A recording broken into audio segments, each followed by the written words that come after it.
Bam, we're live. Augustus Link, 0 minutes. Thanks for keeping the clock. Braylon Tender, I actually have a sunburn on my perineum. You fell asleep with your ankles pinned to your ears. Tank Reeves, can't wait to hear Sevons say Iran's unprovoked attack. Just reading the script, buddy. Just reading the script. And look who wrote the script. Look who wrote the script. You did. Like a good messenger. You're sending the script around. You're a good dude. Great. Augustus Link, 30 minutes to kick off. Oh, this is why you're supposed to read from top to bottom.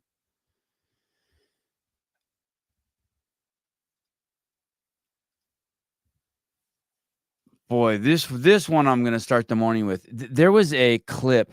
Unfortunately, I can't find it. If someone who has my text messages or my DMs can find it, I saw a clip from Bill Maher and Pierce Morgan talking about abortion that kind of rocked me. And I don't really get rocked. Boy, it was something else. Do you think anyone in Bill Maher's group has the balls to tell him that he should probably drink less and not smoke weed on that show? He shouldn't drink and smoke weed on his podcast. I wonder why he does that. Does he do that because he's an addict or because he thinks it looks cool? And I mean that seriously. I'm not even trying to take a shot at him. I wonder why he does that. I wonder why he does that.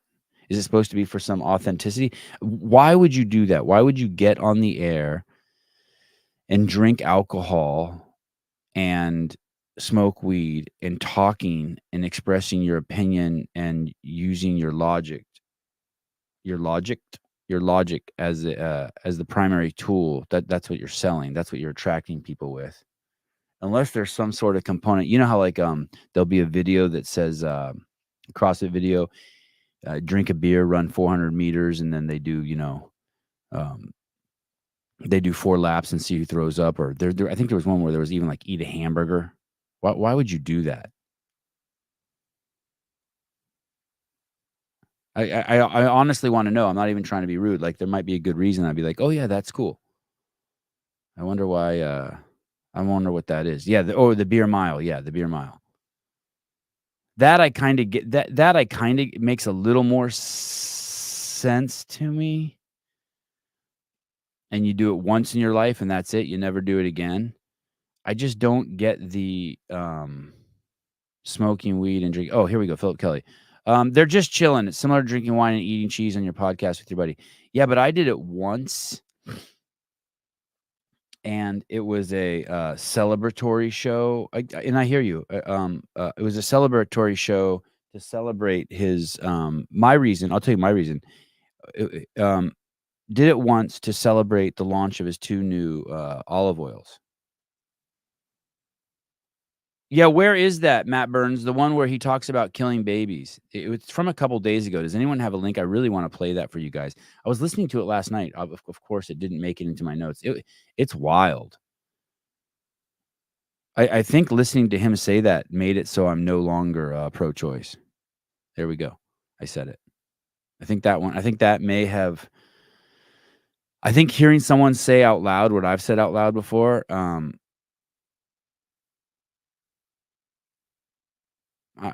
Yeah, I don't. Yeah. But why? So you're a going on a show and smoking weed and drinking. I mean, and the crazy part is every time I've seen him do that, you can see a point where he smoked too much weed or had too much alcohol. I mean, he got fucked up by Jillian Michaels.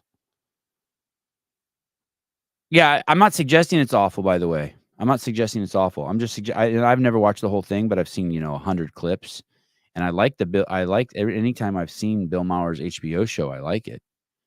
I mean, he's 1,000 times better than who's the guy on Comedy Central? John Candy, John Wooden, the John, whatever the John is. Someone will tell me in a second, right? John. John. Bill is a grifter. What the fuck is a grifter? Grifter. A grifter, a person who engages in petty and small-scale swindling. What the fuck, dude? He's definitely not a... John Candy. No, not John. John Stewart, thank you. Shit, jeez Louise.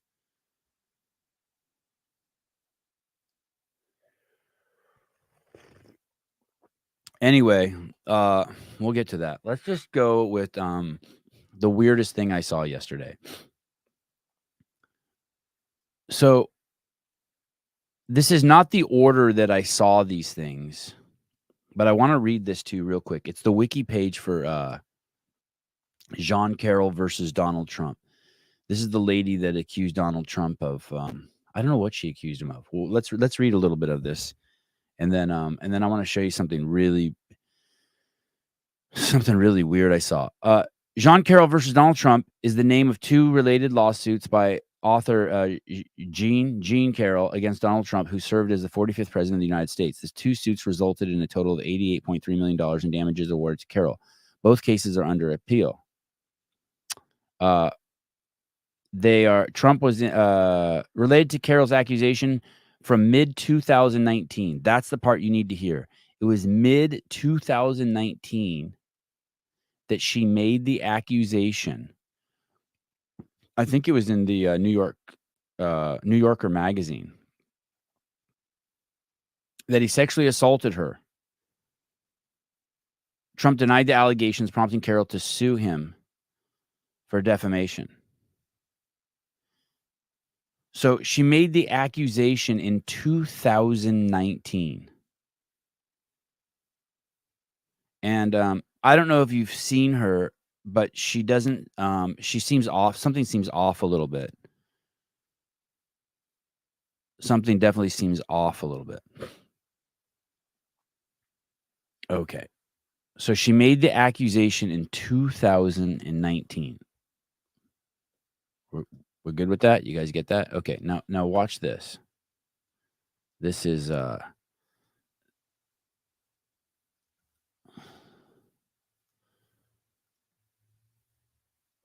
this is what I want you to hear.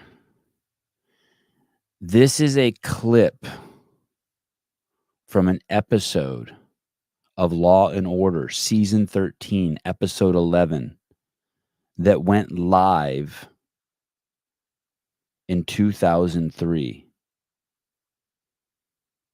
Okay, so she made the accusation in 2019, and this is an episode of Law and Order from 2003. Here we go. Anyone want to role play a rape with you in a public place? Yes, there was one, a bit plain, and it was not her fantasy, it was mine. Okay. Yeah. Role play took place in the dressing room of Bergdorf's. You say you were in Bergdorf Goodman. I was coming out of Bergdorf's. Which was a store I heard you liked a lot. I was coming out, and he was coming in. He was standing out, and he put his hand like this. So I did not go through the revolving door. He came in. He said, hey. The dressing room of Bergdorf's. While she was trying on lingerie, I would burst in. Hold on. Yeah.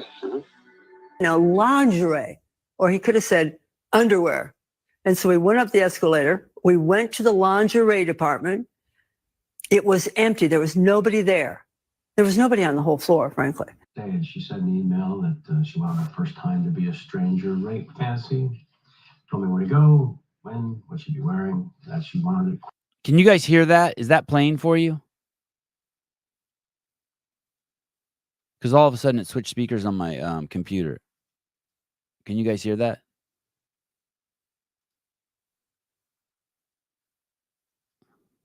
Quick, rough, and pump.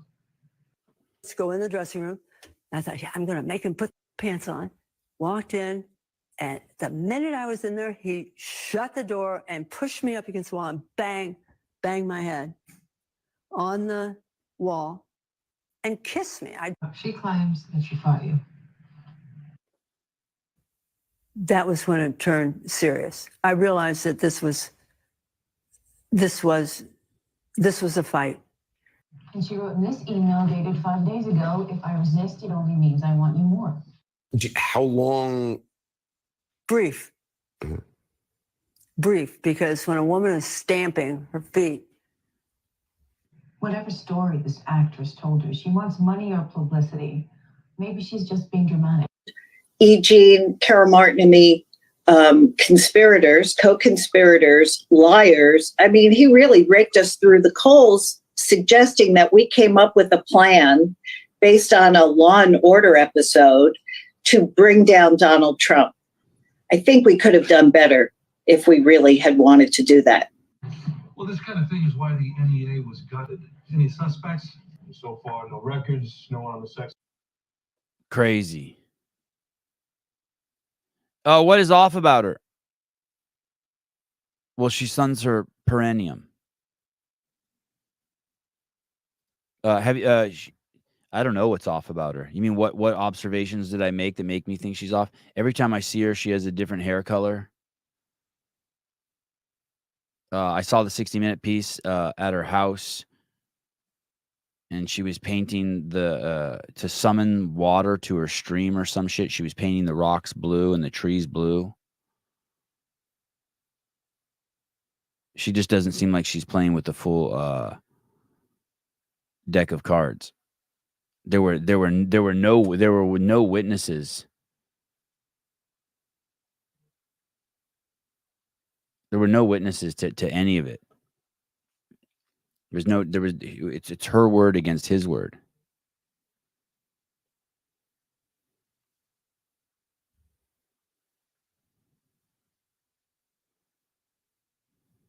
It's a trippy coincidence. The comments on this thread are pretty wild too. She has another thing that's off about her. I think she has wild mice, like like if you had a mouse in your house, you'd set a trap and kill it because you don't want it shitting and like you don't want it like eating your food in your house and chewing through bags and stuff. So you set a trap and kill it. She takes care of the mice that live on her property and live in her house. God, we had a fucking neighbor in Berkeley who would do that. We had a neighbor in Berkeley who built a wooden plank that went into the window of their house, and she would leave a bag of dog food on her kitchen table so that, I swear to you, skunks and raccoons and mice and rats could all come in and eat it. And then they would walk out the plank. The neighbors fucking hated her, especially the people adjacent to her. I was directly across the street from her.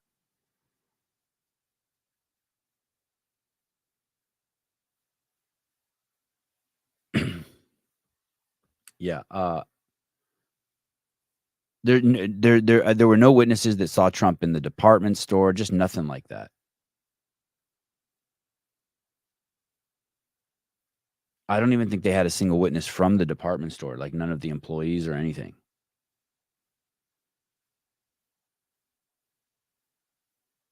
It's just a trip. It's just a trip that there's a Law and Order. Yeah, I'm not surprised in Berkeley either. Yeah, I for sure wasn't surprised that my neighbor did that. I for sure was not surprised. There were people in my neighborhood who would do that, right? Who would just pour. You would see that just pour out a bag of dog food on their lawn or in the street to feed like the rodents.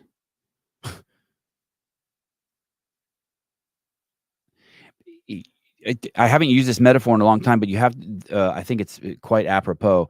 What the Democrats are the people at the beach who feed the seagulls and ruin the beach for everyone else. So the beach is packed full of people, and there's one person there feeding the seagulls, and so the seagulls are flying overhead and just shitting on everyone. That's basically what Democrats do.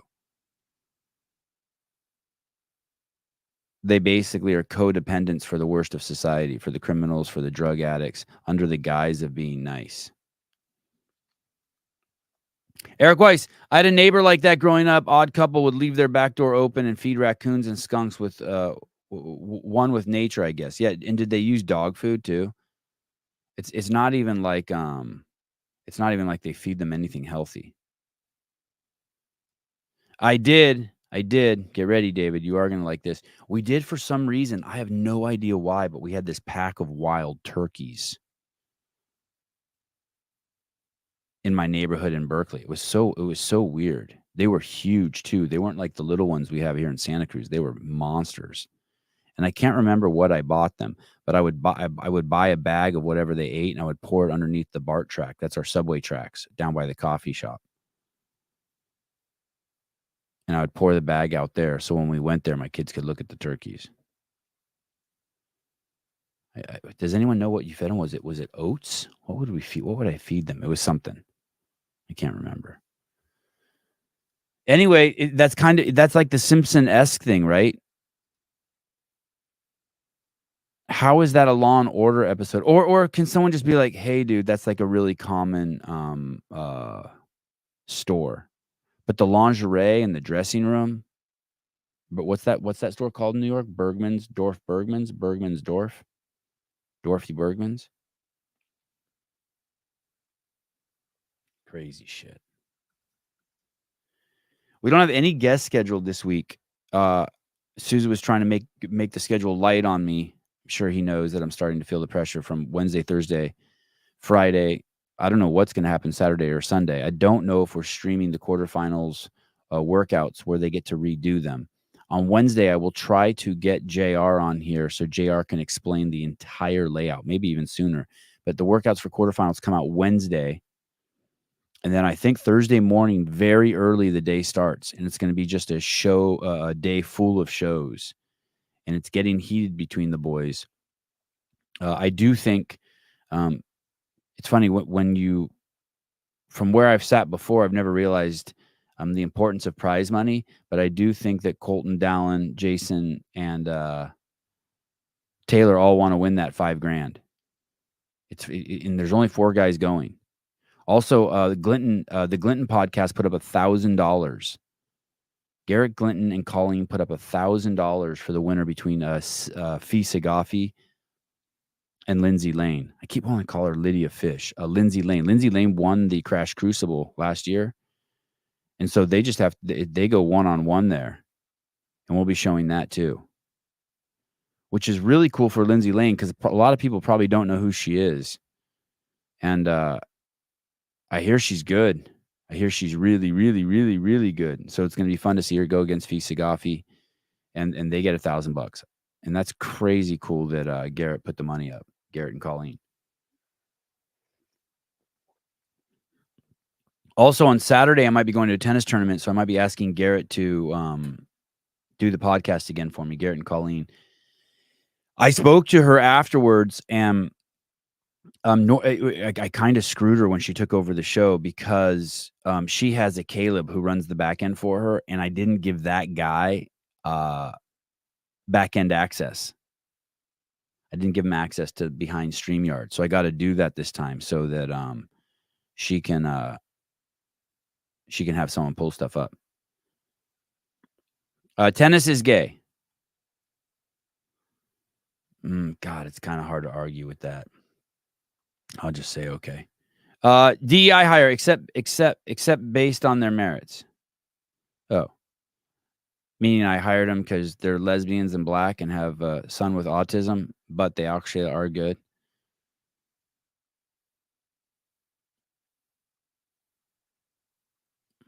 Oh, Jonathan Ortega, we treated her good. This audience is awesome.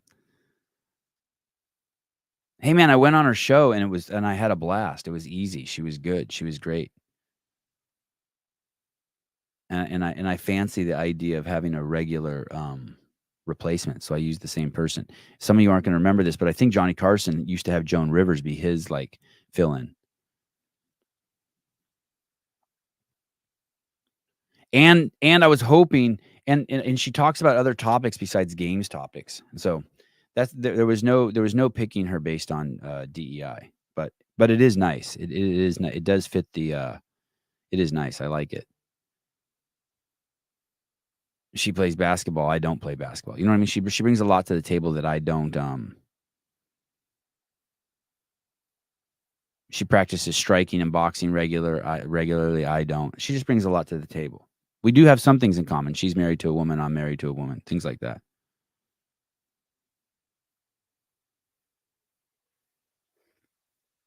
And she's a hard worker. imagine doing a she works full time and she's got a podcast and she does it regularly. So I think she's a slam dunk. Vindicate. Oh, I got my new shirt. Oh my God, it's nice. It is in the wash. Let me show you guys the new shirts. God, it's nice. I'm so stoked on it. Thanks for designing that. See if I can find it on the Vindicate website. Partner Apparel, the Sevon podcast. Oh, Travis, I was going to send you Julia's shirt size. Wait, where is it? Oh, I don't even see it on here. Oh, maybe it's not for sale yet. I thought I saw it on here. All right. Maybe it's not for sale yet. Anyway, there's a new shirt. It should be coming out any day.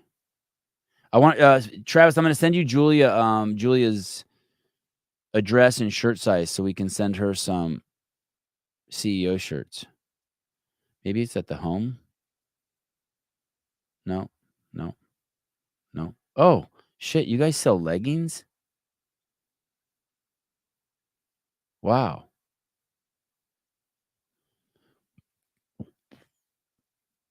God, you're exploding. Shirt is not up right now. Will be available after pre-order ship. Oh, pre-order ship. God, I hate pre-orders.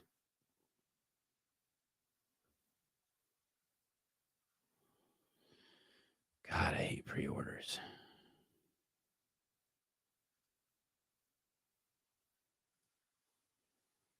So the show's going to be crazy. There are right now, we believe there are 4 workouts. They'll be announced Wednesday, and then Wednesday night we'll do a pre-show. I'm guessing that'll be something like John Young, JR, myself, maybe Tyler, maybe Bill. And then Thursday morning we'll start bright and early. We'll do another pre-show, and then we'll do Fee and Lindsay Lane. Then we'll go off the air, and then we'll have the first workout with the boys. There'll be 2 workouts on Thursday. Man, it's going to be a lot of shows. I already told my wife I'm going to pretend like I don't have kids on Thursday and Friday.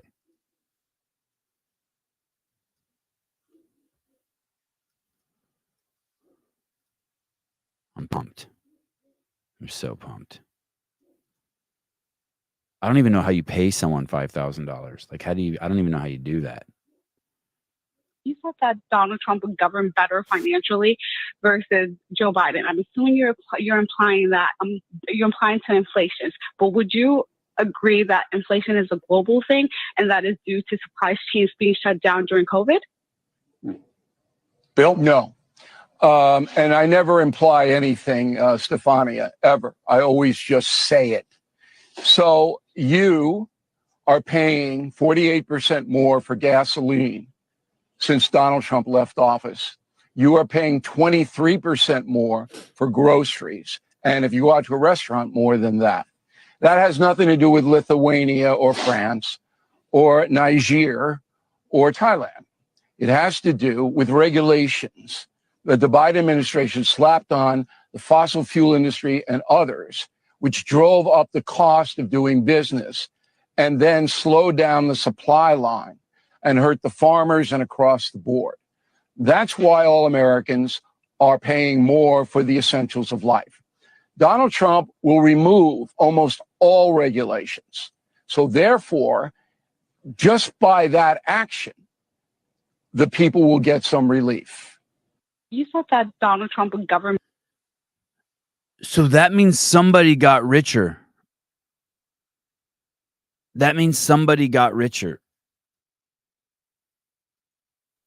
You guys follow that? They put all these regulations.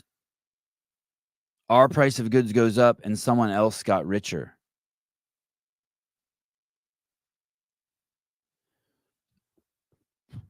When I went to the toll booth, I went through this toll booth when I was in India, and there were 3 people in each toll booth. It was a huge highway. It was 8 lanes in each direction, and there were, God knows, 50 toll booths. And when you pulled up to the toll booth, the driver would give the money to one guy. then that guy would give the money to another guy, and then that guy would give the money to another guy. It was so trippy. In the United States, you just give the money to one guy, and then it goes in the drawer. Or you just drive through the fast track lane and you're good to go. Or you don't give money and you don't drive through the fast track lane. They take a picture of your license plate and send you like a fine. And when I asked the host or the driver of the car, hey, why are there 3 guys at the toll booth? And he said each one of them has a separate job. I don't know what they are. Like one guy maybe checks to make sure it's not counterfeit. Maybe one guy makes sure it's the right bill. And then maybe one guy puts it in the drawer. I don't know. But he said they all have 3 different jobs. And I go, that's bizarre. Why did they do that? And he's like, hey, man, we have 1.7 billion people. So it's a way to create jobs.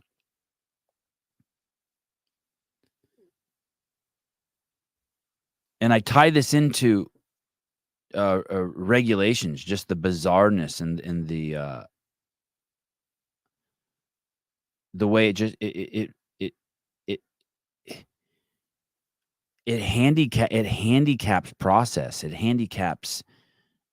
retards the growth of and the speed and the efficiency of the way things can move and should move under this guise that somehow we're saving the environment. But really, we're just being charged more, and the people at the top are just getting more money. And the people in India, supposedly they're getting more jobs, but all they're doing is just slowing down the process of the traffic moving for the people who really need to get to where they're going.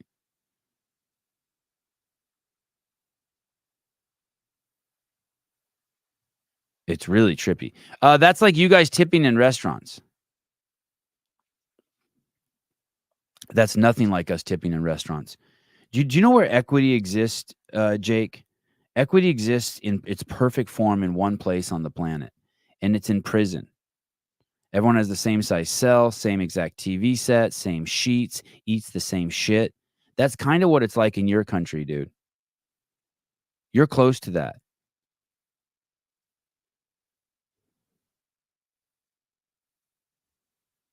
Tipping is nothing like that.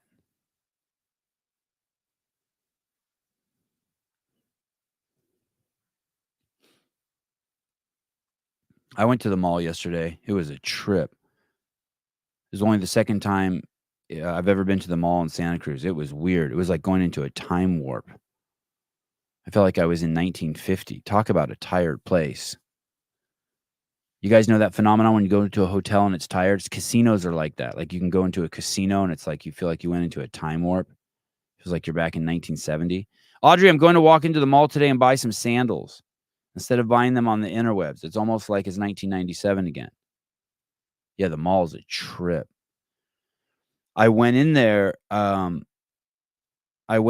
because I had got a watch for my son and he wanted some links taken out so it fit his wrist. And even the jewelry stores, I feel like I was in a foreign country. It was so weird. Oh, yeah, I forgot about the Orange Julius store. Wow. Yeah, my mom would take us to the Orange Julius store in the mall. Yeah, the mall was so tired. The shelves were, I don't want to say empty, but just sparse. The glass cabinets in the jewelry store just felt so, I don't know, primitive. The place was tired. Everyone in there was 50 pounds overweight. The employees, the people walking the mall, although there was hardly anyone in the mall. I have no idea how it stays open. No idea. And then there are, so what's crazy is there's a lot of really tired stores there. When I was a kid in the mall, you would go in the mall and you would never see like a shop that has like there were places in there for like kids to play. It was weird, like really tired nurseries, like a bouncy house place. And then there was a place like called Giggles and Wiggles that has like all this like tired gymnastics equipment. And there was a video game store and like half the stuff in there was used. It was a trip. It was such a trip. A video game store. I couldn't even believe a place like that even exists.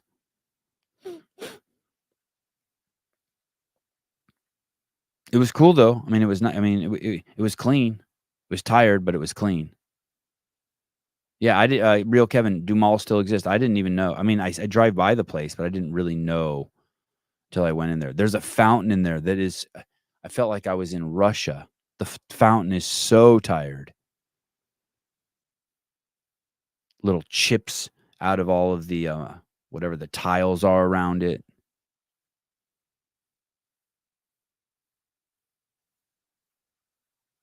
But what's interesting is adjacent to some of these tired stores, there's also some nice stores. There was like a Van store that sold Van shoes, and there was a store called Lids that only sold hats, and that shit looked modern.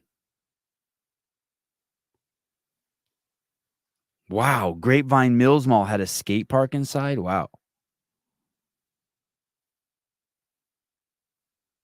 Emporium Capwells. Yep, I used to go to Emporium Capwells in Oakland. I think the earthquake in '89 took it down. Yeah, Caroline, very well said. It's like a ghost town vibe of a previous era of life. Totally. 100%. I wonder when they plow it down.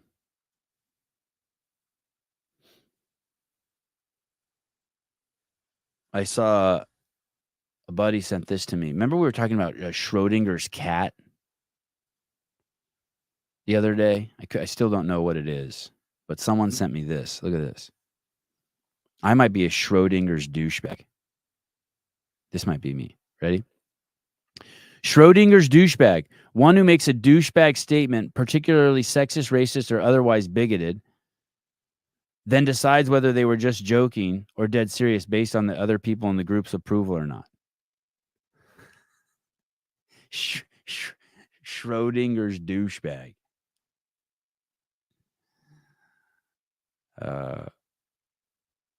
Thank you for the high quality submission to the show.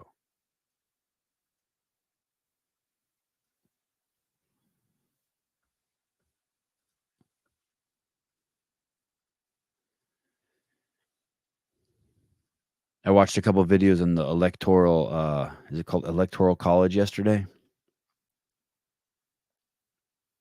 It seems pretty solid to me. You guys know what that is? It seems pretty solid to me.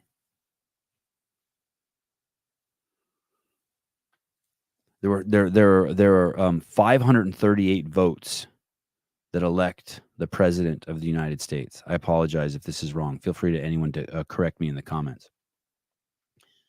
But there are 538 votes that are spread throughout all the, I think it's 50 states and one territory. I want to say that maybe Puerto Rico has some electoral votes.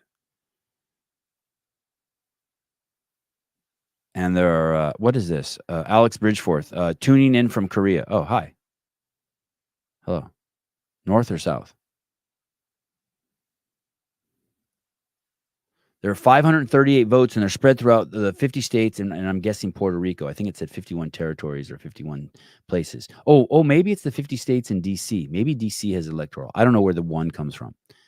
But there are 538 of these votes, and each state gets a certain amount of votes, and I think they're based on the population of the state. And so one state might have 4. Let me see.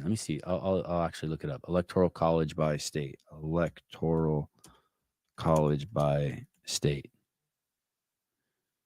Let me see if I can find it. A distribution of electoral votes. All right. So Alabama has 9. Alaska has 3. Arizona has 11. Arkansas has 6. So each state has a different amount of electoral votes.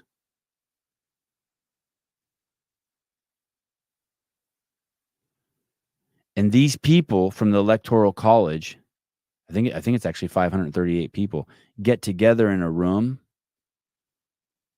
and they actually vote for who becomes president.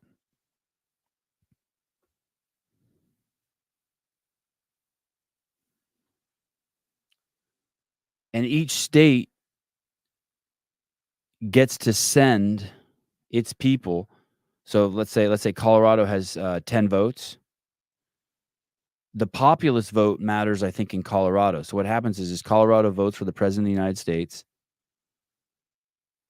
And if, depending on who wins that popular vote, then they send people from that group, that organization, to the final electoral college vote. I wonder when that happens. I think that happens in December. So we vote in November, but I don't think they do that shit until December.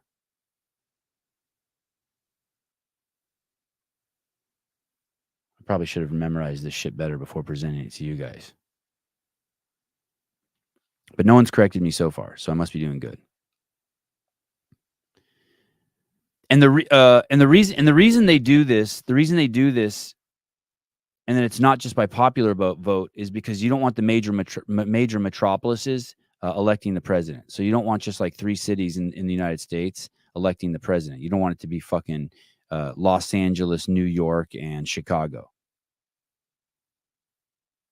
You want a representative of all the different lifestyles from all the different states.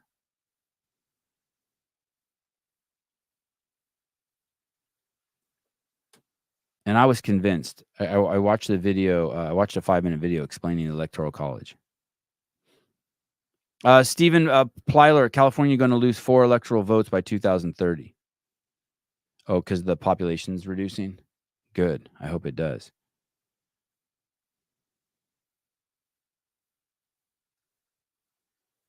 I wonder how many of us in here are actually going to vote this year.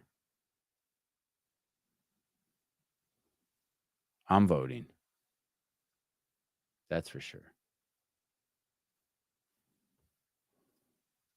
But I think it's important to vote.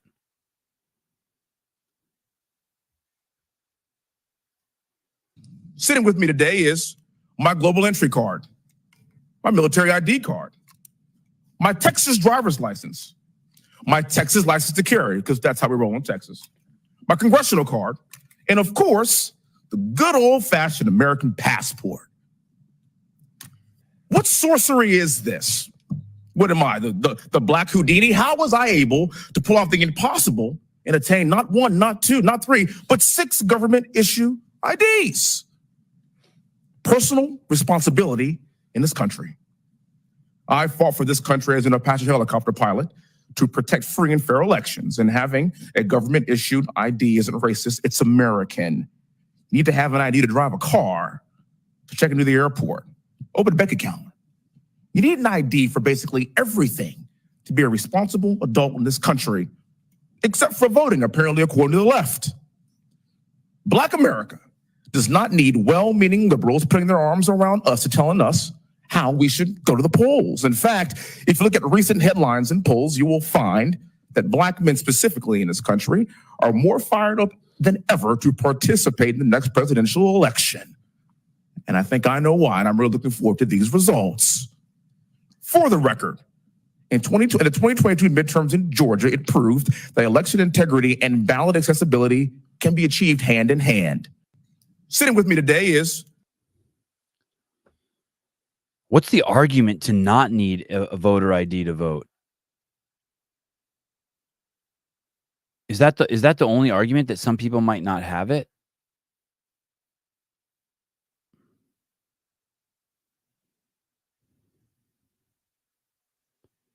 It's crazy.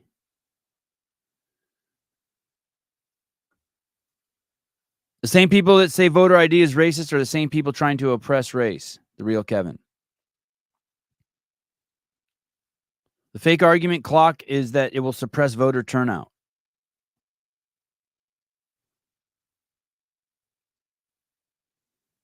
It must be so weird being Black in this country. It must be so weird.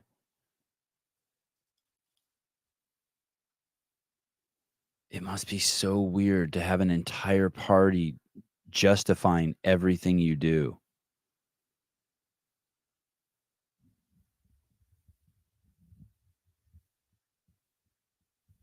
God, it must be fucking weird. I wonder if it's like being famous, kind of like everywhere you go. Like it probably wasn't like that 10 years ago. Everywhere you go, someone's like everywhere you go, someone like thinks that you think that they're racist or resents you or is being too nice to you, or it must be so fucking weird.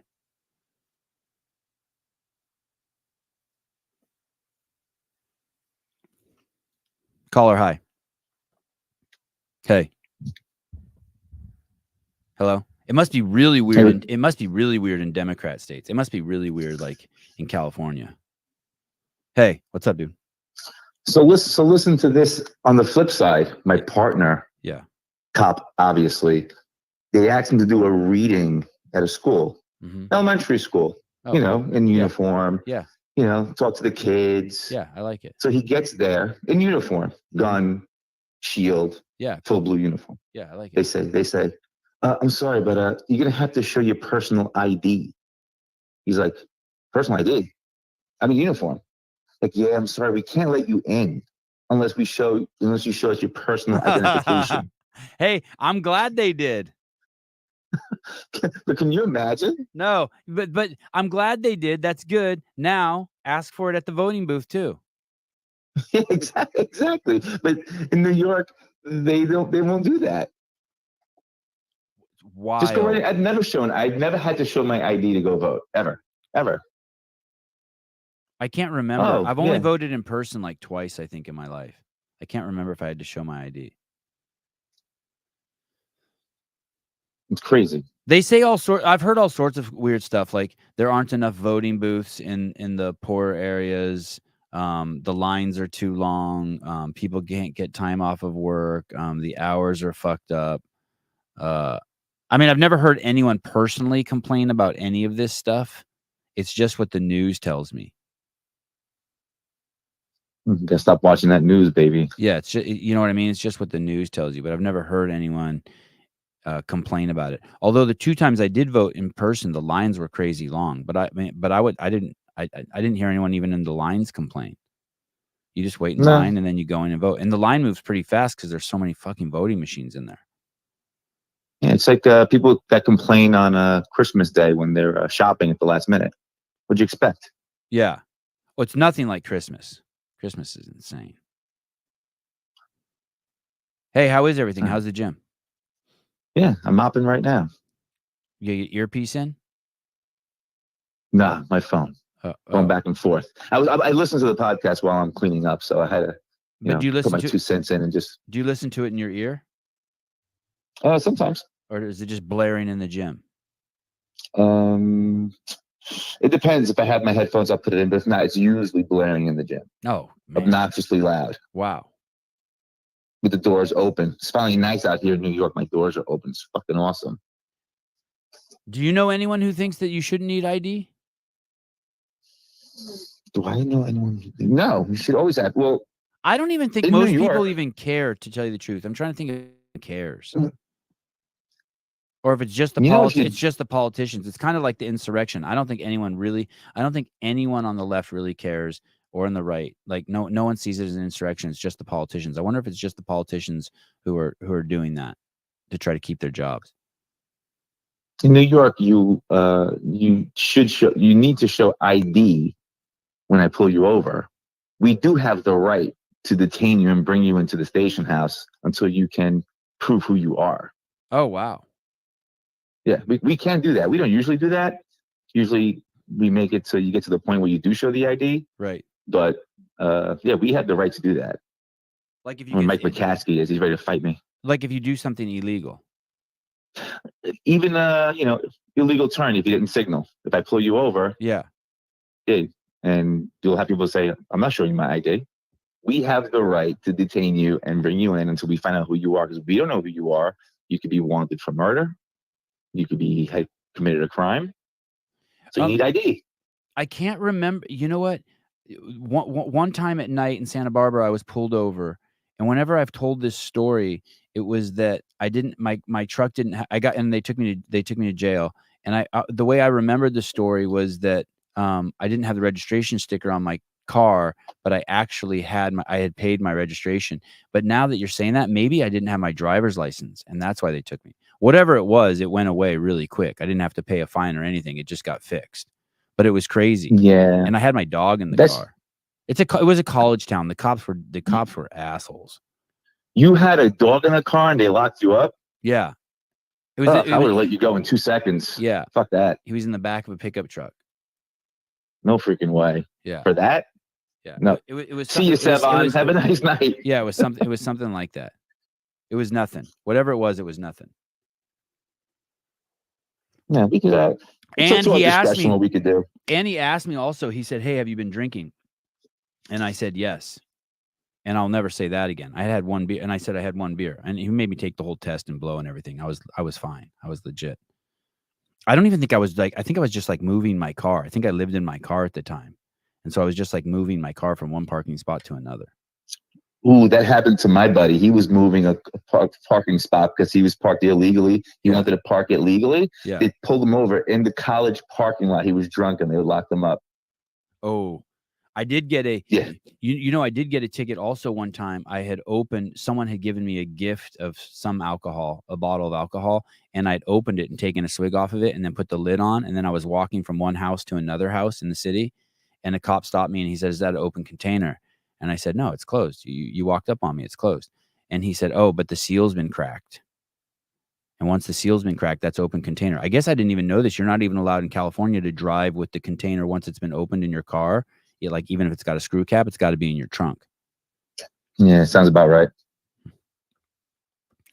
That's why I don't do patrol anymore. No, thank you. Seema Beaver, you can't get pulled over for registration in Texas. You have to be doing something wrong. Oh, is that true?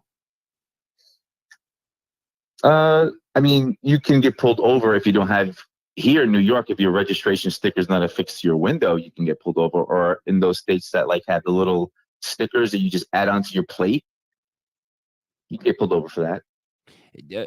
You put your stickers on the window. You don't put them on the license plate.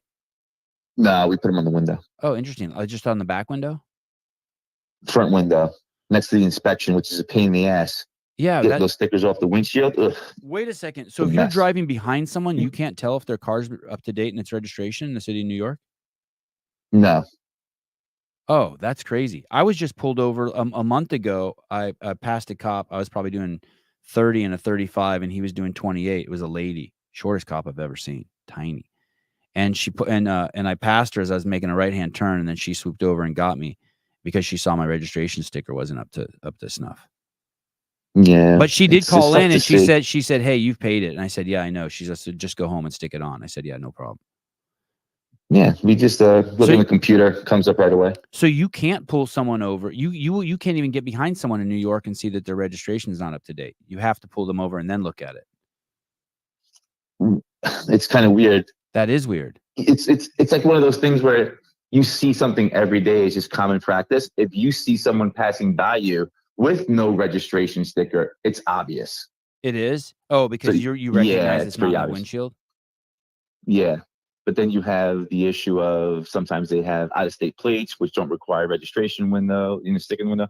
It gets a little convoluted, but yeah, it's like common practice. There's no registration window. So if I have a Lamborghini, I have to stick a registration sticker in my front window? Yeah. Yep. And you have to have a front plate. They should give some cars a fucking they should give the some cars an exemption. How big's the sticker? Probably like 4x6. Oh fuck! Like your index card, like a regular index card. Oh, I would be so bummed. And then next to the registration sticker is your inspection sticker, which is a certain color for the year. Again, obvious if you don't have your inspection done, we'll pull you over. Gabe's like, "No, you don't. Fuck that."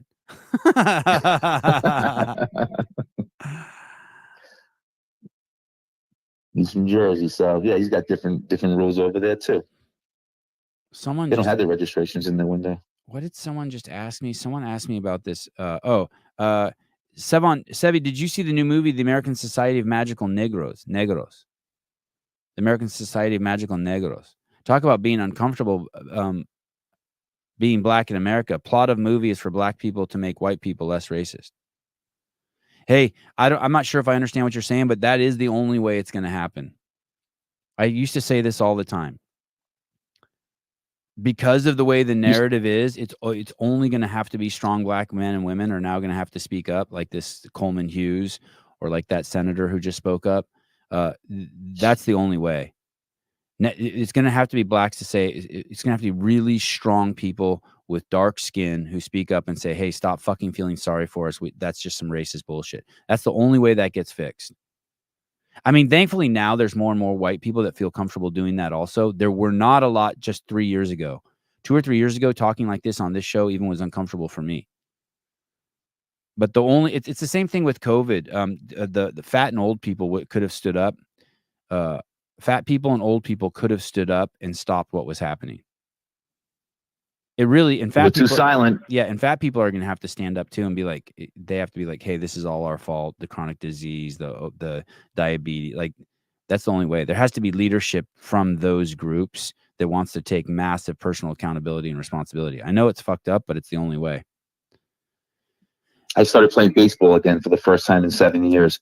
I joined a 45 and over league. Pulled a but hammy I just yet? turned 50. You pulled a hammy yet?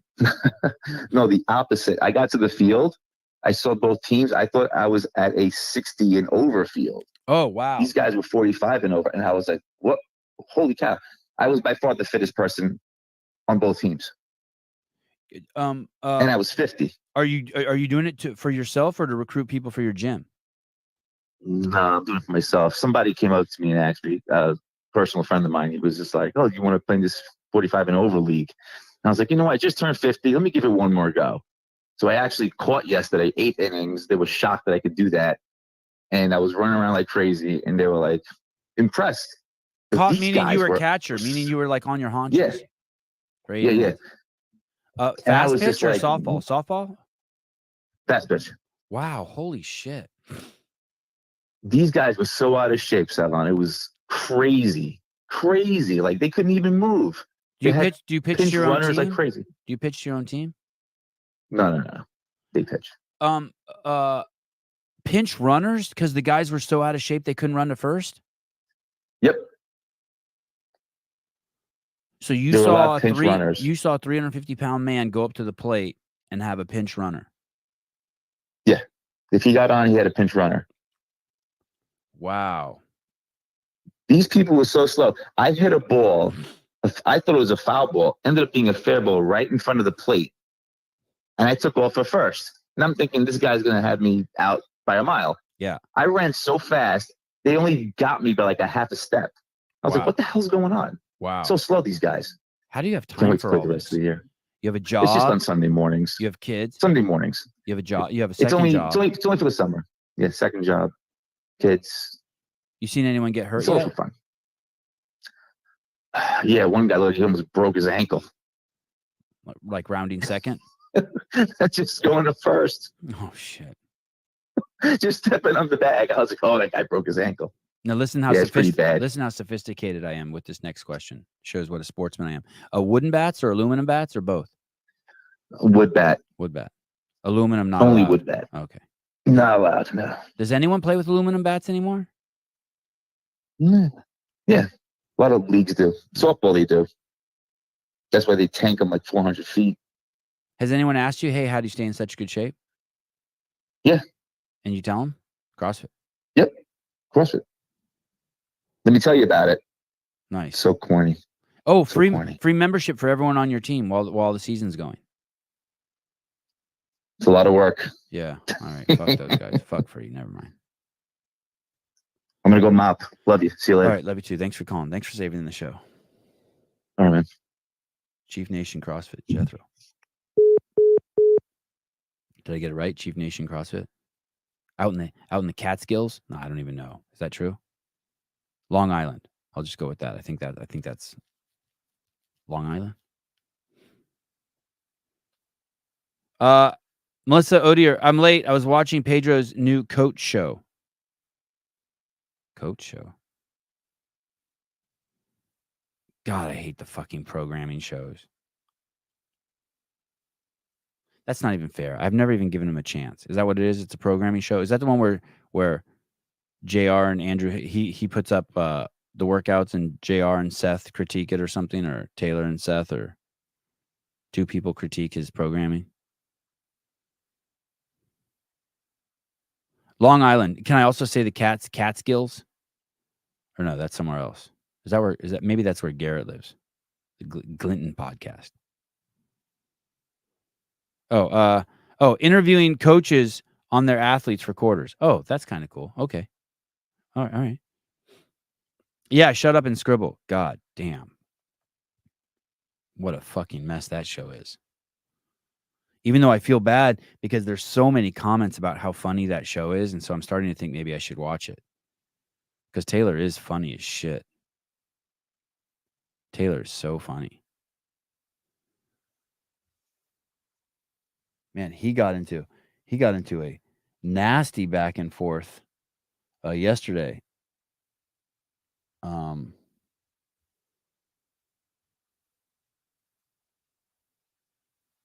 Let me see if I can find this. By the way, I'm going to semifinals, the North American ones, Syndicate Crown. Although I don't know about Syndicate Crown. I want to go. I want to do the behind the scenes there. I'm definitely going to Carson. Sarah Cox got got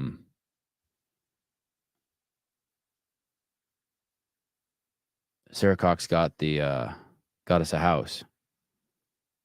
Damn, where is that post that Taylor got into it? Let me see. Does anyone know where that post is?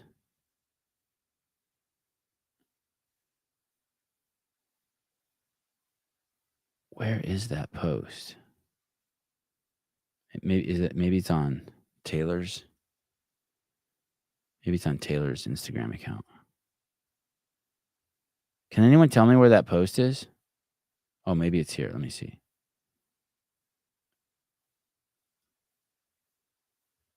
No, I don't see it. He got into a nasty exchange. It's pretty damn funny.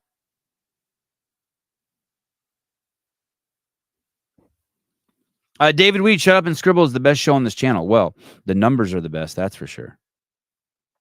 God, the numbers are the best.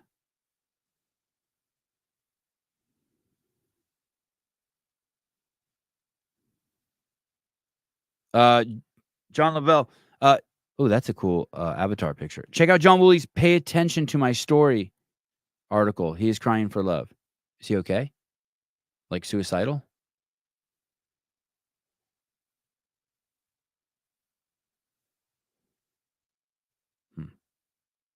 Who knows where that let me see if I can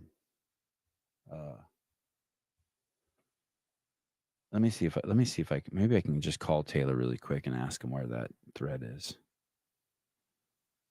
Oh, I bet you know who would know? I bet you Will Brandstetter would know. He knows everything. You guys got to see this thread. It's wild.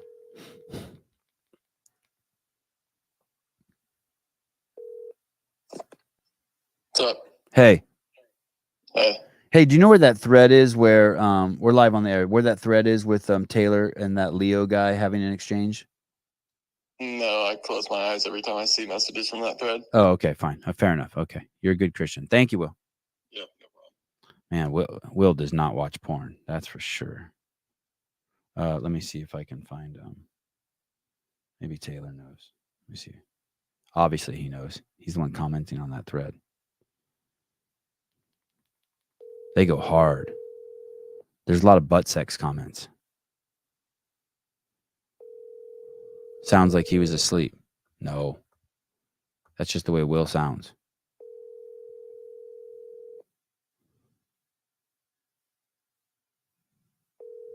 Damn.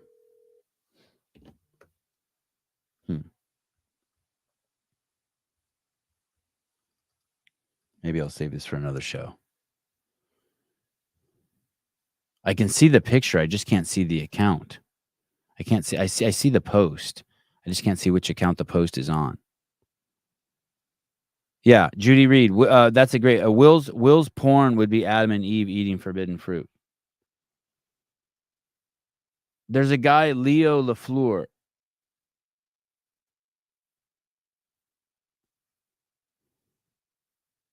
And he says, I don't know what kind of stuff you and your boyfriend, Jason Hopper, be doing, but I'll be your new daddy.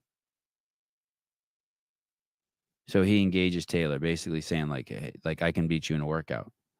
And Taylor responds, "You want me and Hopper to make you airtight?" Just straight to level 10. If you don't know what that means to get made airtight, you have to ask someone. And then Leo responds, "You two butt buddies can do it as a team and still won't beat me." Oh man, I like Leo's confidence. And then Taylor responds, "I don't even think these two know each other. The only exercise I've ever seen you excel at, Leo, is at bending over, putting your hands on your knees and sucking wind." And it just goes on and on. Oh, that's pretty tame. Yawn. Yawn is a true sportsman. That's pretty tame.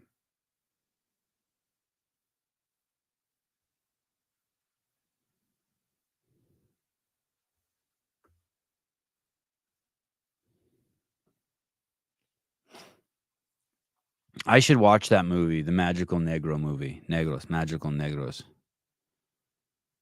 You kind of got me curious.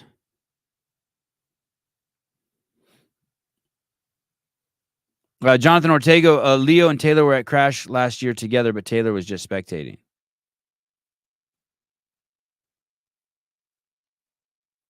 No, Will is into right dirty stuff. Into right? No, he's not into any. Will has the fear of God in him. He walks the straightest line ever, I think.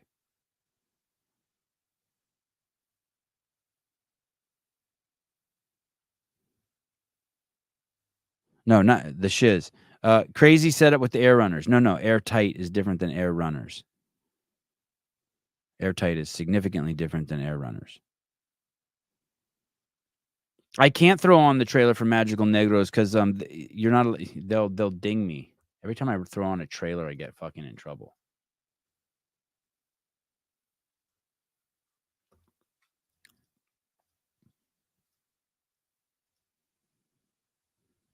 Marjorie Taylor Greene, ladies and gentlemen.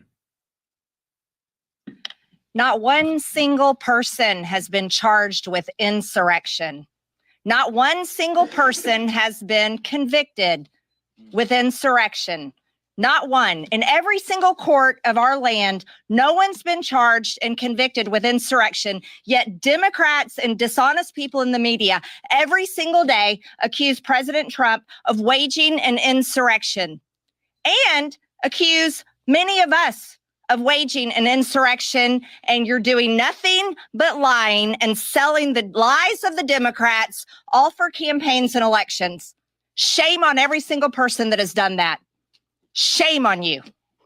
You need to tell the truth. You have the freedom of press, one of the greatest rights in this entire world. And anyone that puts the word insurrectionist, calls President Trump an insurrectionist, and calls any of us an insurrectionist is a liar, and you do not deserve the power that you possess. Shame on you.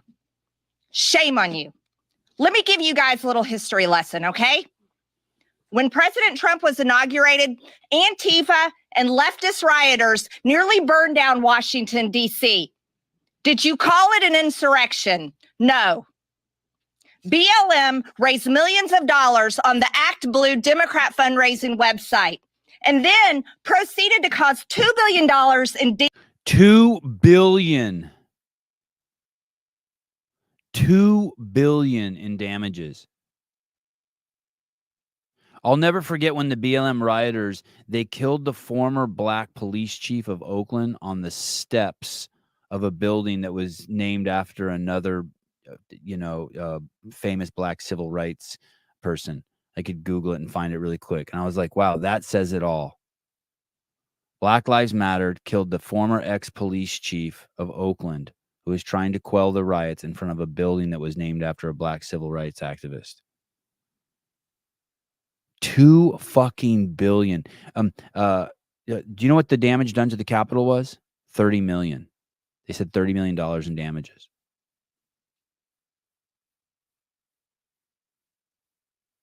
Fucking wild. What's her Fran time? I don't know. Probably faster than mine. I think she used to be co-owner of a gym with Travis Mayer. images across American cities and communities, all in 2020, every day. Not one day for 3 hours, every damn day. Did you call it an insurrection? They attacked. Don't forget, while we were locked down, the Black Lives Matter protesters were out on the streets. When we were told that COVID was so dangerous, the Black Lives Matter protesters were out on the streets. Police officers, federal courthouses, tore down statues, burned 93 police vehicles. Did you in the media call it an insurrection? No. Yeah, and I think that $2 billion number is low. Yeah, Utley, because I heard Ferguson alone had 760 million in damages. So you have to guess Minneapolis, Minnesota probably had at least 2 billion on their own. It's wild. The left is just fucking batshit crazy. No, you did not. You called it mostly peaceful. And you lied to the American people, and the American people don't trust you anymore because of that. And then the American people who pay for elections with their tax dollars actually own the elections and have the right to care about their elections, election integrity, and the results of their elections. When they came to Washington and protested, all of you called it an insurrection. And then when Joe Biden was inaugurated and this entire Capitol complex was surrounded with 30,000 National Guard troops, none of you stood there and called that an insurrection. Oh, no. You all stayed silent. And while Matthew Graves, the U.S. Attorney at the Department of Justice, is arresting people every single day, throwing them in jail, held them for 22 hours in solitary confinement, unconvicted, all of you stay silent. No one attacks them for that. Apparently, you think it's deserved. Shame on you.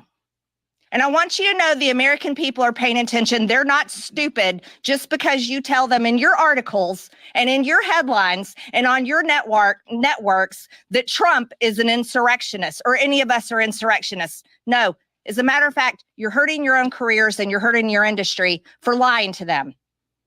So I would like to thank you, Matt, very much. And I would like to thank Elise Stefanik for introducing this resolution. And I cannot believe we even have to do this because Democrats and liars in the media accuse President Trump of being an insurrectionist when in fact he is not.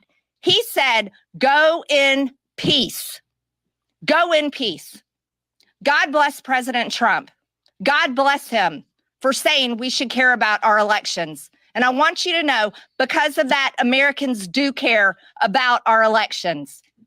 And we have every single right to care. Thank you very much. I urge my colleagues to vote for this resolution. Not one single. I didn't fact check this, but I saw yesterday a headline that said 87 people. Was it the 87 people who worked at NPR? The 87 journalists that work at NPR are all registered Democrats.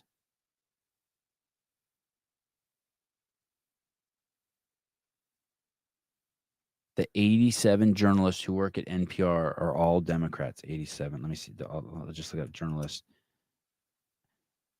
at NPR, Democrats. And then someone in the comments responded, NPR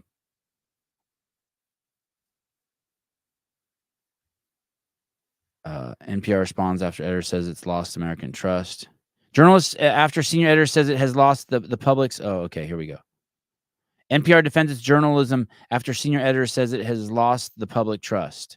Oh, so their senior editor said that. Wow. A strategic emphasis on diversity and inclusion on the basis of race, ethnicity, and sexual orientation promoted by NPR's former CEO, John Lansing, has fed the absence of viewpoint diversity. Yeah, of course. This is crazy. This is being reported by NPR, too. So someone said, well, hey, Fox is no different. And then someone rebutted, no, actually, they do have a lot of Democrats and libertarians on their staff, but also Fox isn't funded by the people. NPR is funded by the people. NPR's top news executive defended its journalism and its commitment to reflecting a diverse array of views on Tuesday after a senior NPR editor wrote a broad critique of how the network has covered some of the most important stories of the age. An open-minded spirit no longer exists within NPR, And now predictability, we don't have an audience that reflects America, writes Yuri Berliner. Yeah, definitely not. Hey man, it's a curation of all the dumbest people in the world. It's seventh booster people. I feel sorry for black people. I feel sorry for Hispanic people. And as long as it's not my daughter being raped, it's cool.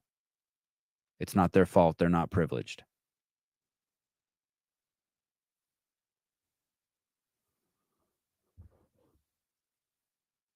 And you know how I used to say I listened to NPR with pride.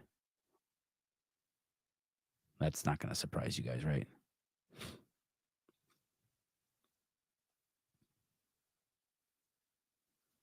Jason Plummer. Hate to break the bad news, but you ain't voting your way out of this. Prepare accordingly. Jesus.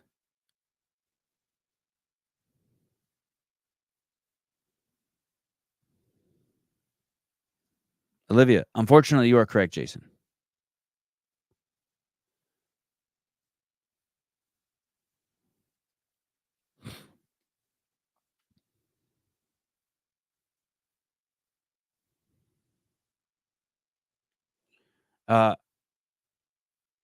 None of our work is above scrutiny or critique. We have vigorous discussion in the newsroom about how we serve the public as a whole. I mean, that's absolutely not true. I wonder if they're going to, I want to find the thing about the 87 registered Democrats. Berliner's essay titled, I've been at NPR for 25 years. Here's how we lost America's trust, was published by the Free Press, a website that has welcomed journalists who have concluded that mainstream news outlets have become reflexively liberal.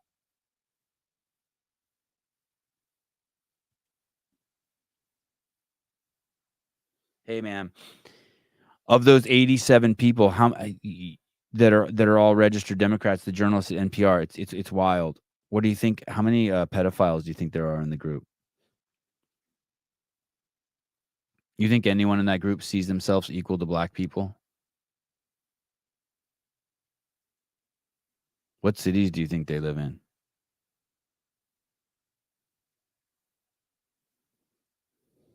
I bet you not a single one of them thinks that they're equal to black people. When someone uses the word privilege, just know that they think that they're better than other people. That's what they think. And instead of projecting it onto themselves, taking ownership of it, personal accountability and responsibility, they project it onto other people.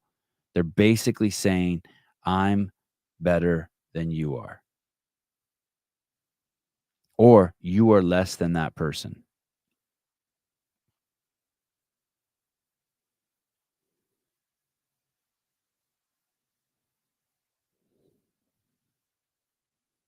The essay ricocheted around conservative media with some labeling Berliner as a whistleblower. Others picked it all up on social media, including Elon Musk, who has lambasted NPR for leaving a social media site. I mean, that says it all right there, right? NPR left X? Jesus.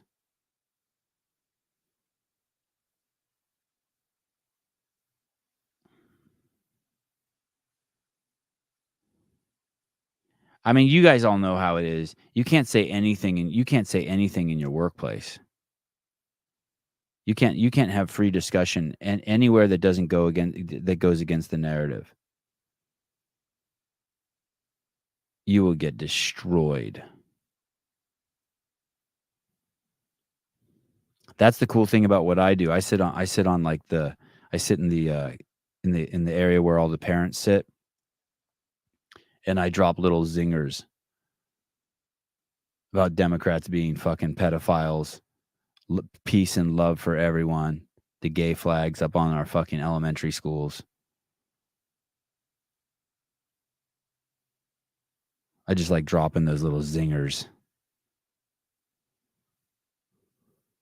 No one's going to ask me not to bring my kids.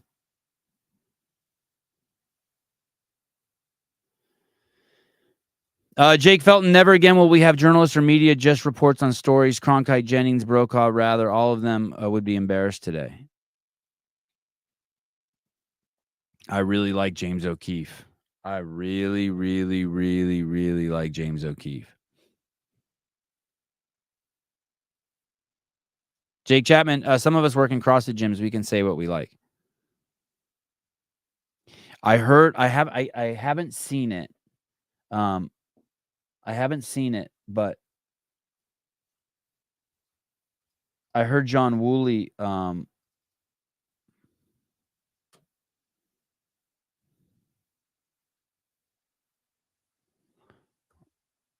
think I found the thread Taylor was on.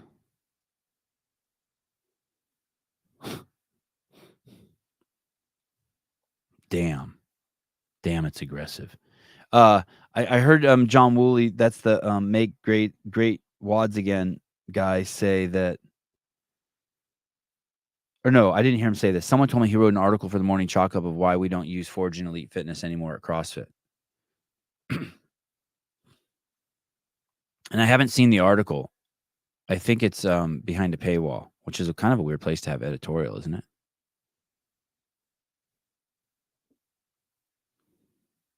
CrossFit. Worst part is NPR is only 10% federally funded. They give the perception it's for the people, but it's actually donor interest in creative accounting. They say 1 to 10% federal funding, but it's much higher. Yeah, and it's probably controlled by the Bill and Melinda Gates Foundation, right? Oh.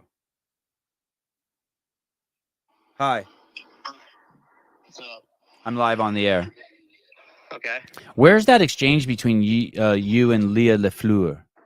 Lefleur.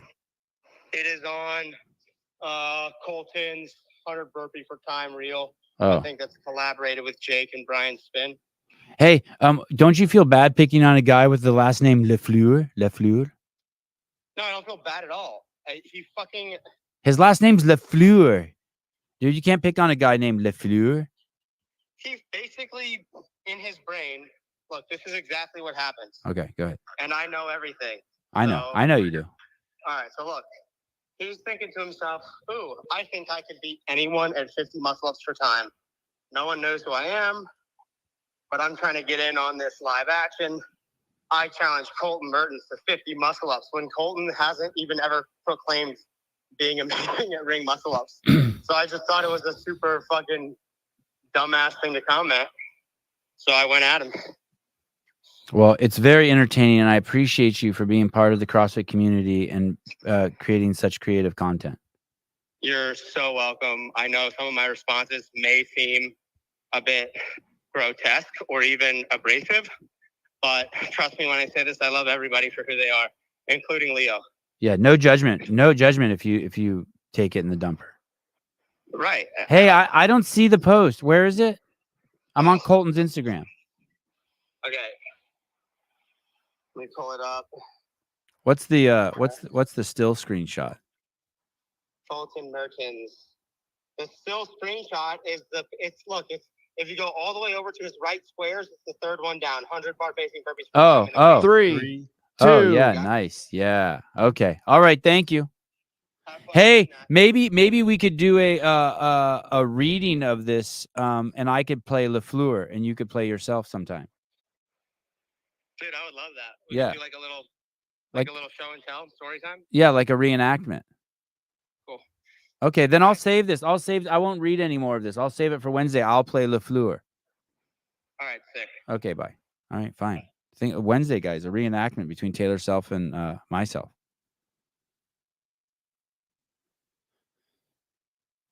Get with the programming. Next Jeopardy show, we're going to have a fuck counter for Taylor. Or maybe that could be a whole category. Who did Taylor tell to lube their butt cheeks and get ready?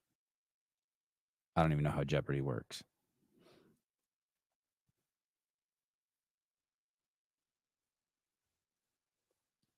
So basically, I guess John has a editorial in the Morning Chalk Up about why that's the make great wads again on why Forge and Elite Fitness isn't part of CrossFit's vernacular anymore. It's funny. I live in my own bubble. I just assume it is. But when Eric Roza bought the company, there was all of this talk about getting rid of all that shit. One of the first things they did is they took Pukey down in the gym. Even though they got rid of the gym, they took Pukey down in the gym. It was in the wood. It was in the bamboo wall, a giant puking Pukey. Rosa took that down. They got rid of Forge and Elite Fitness because they didn't think it was like inclusive enough. they added the word he wanted to come up with a new slogan and like, you know, like I forget, it was like make you healthy, fit, and happy. Like he had the word happy in there, which Greg would have, I mean, just completely undermines everything that CrossFit is, because it's not, you know, we do measurable things. That's why the loneliness thing is such a joke too. It's not to say it doesn't help with loneliness. We all know if you do 100 burpees for time, your loneliness is going to get cured, whether someone's in the room with you or not.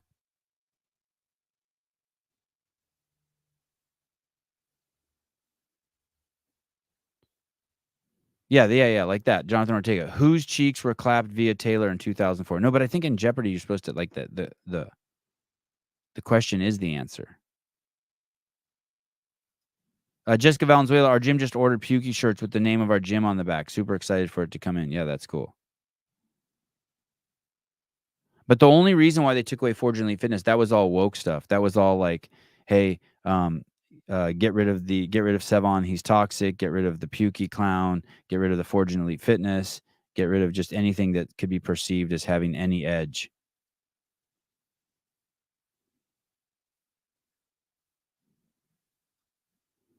Sevon, has your wife ever said to you, don't be so judgmental? No. She has not.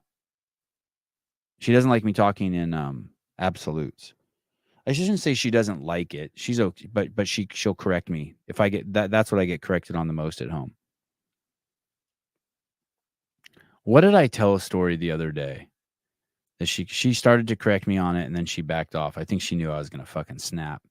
It was yesterday in the car. So I was on the anyway, I'm curious to finish up the make great WODs again. I wonder if he said, but it was just all woke stuff. But I always perceived him as being just crazy woke-tarded. So I wonder, I'm just curious if he got it right, if he knows why. I think maybe that dude's flipped the script. I think that dude's like he's on the same, him or maybe on similar journeys. He's like waking up. He's like, oh my God. This rhetoric towards black people and vaccines and I've been brainwashed. I must wake up. Like, who cares if Forge and Elite Fitness isn't inclusive?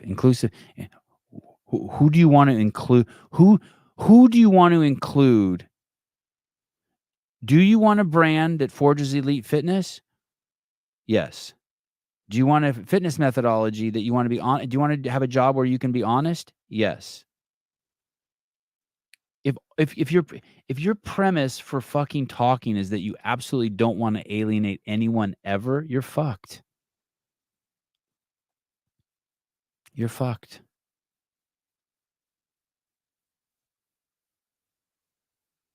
Oh, wow. Sir Trollslot. John used to be MAGA, but then Danny Spiegel told him to be woke, so he went woke. Oh, maybe that is what happened. Total simp. What's a simp? I used to know what a simp is.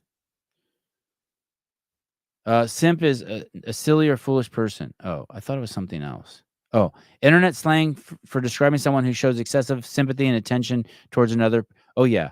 So it's like it's like to change the way you think in order to get pussy, to accommodate pussy, vagina. Is that what it is?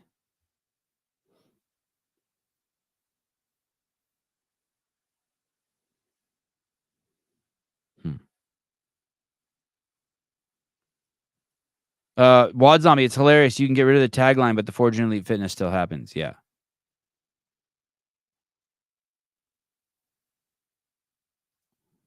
Forging fitness for everyone sounds so bad. Make it elite. I mean, that is what it is. Hey, do you want to attract people who want to fucking be better?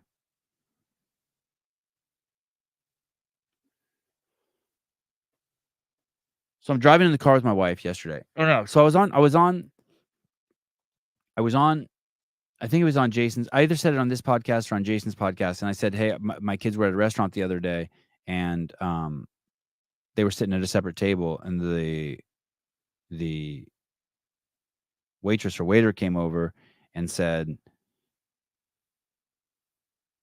came over to my wife, hey, I didn't charge those kids over there at that table for dinner because those are the best kids I've ever seen at the restaurant.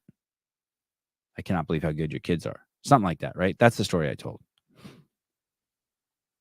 So yesterday in the car, my wife's like, she starts like, hey, do you remember that story you told? And then she stops and she's like, well, I guess the spirit of the story was the same. And then she looks back out the window. I'm like, yo, what? What about that story? I wasn't there at the restaurant, I don't think. I think my wife was at the restaurant, and that's how I heard the story.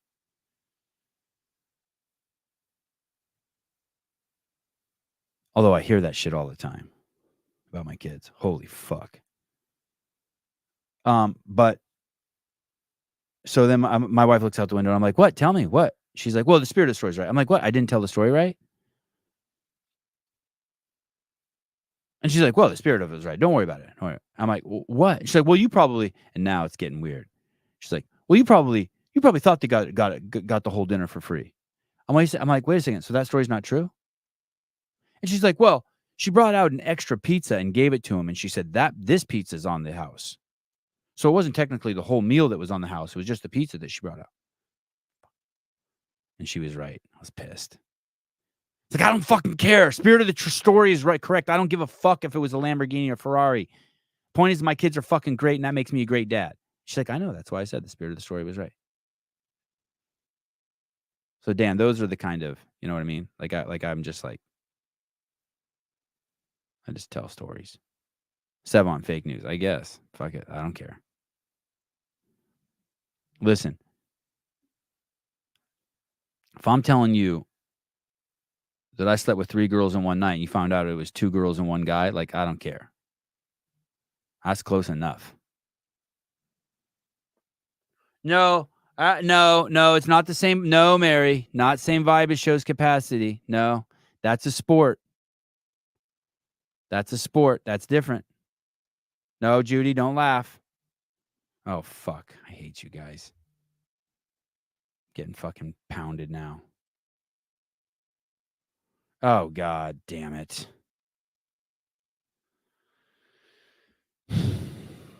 Yeah, close enough. It's not 3 girls.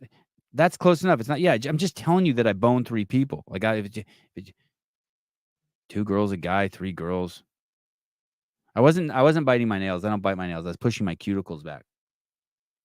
I do that all the time. It's not nervous. I scraped my top 2 front teeth on my cuticles to like push them back. Look at everyone has their own like definition of it. The accountant says we call that a rounding error.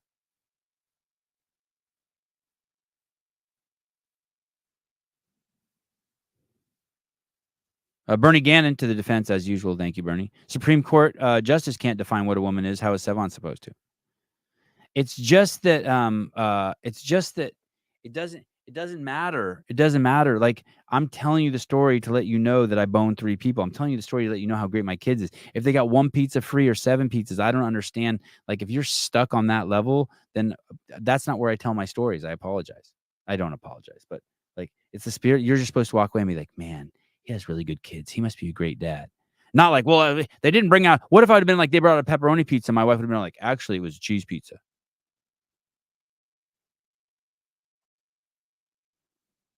Thank you, James, for getting us back on track here. Okay.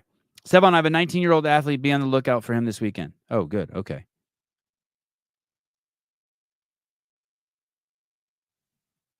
What's his name? I'll follow him right now. Oh, Jesus. Denise Moore. My husband makes shit up all the time when telling stories. I just let it go. I'm not making shit up. It doesn't matter. I don't even think your husband actually does make shit up.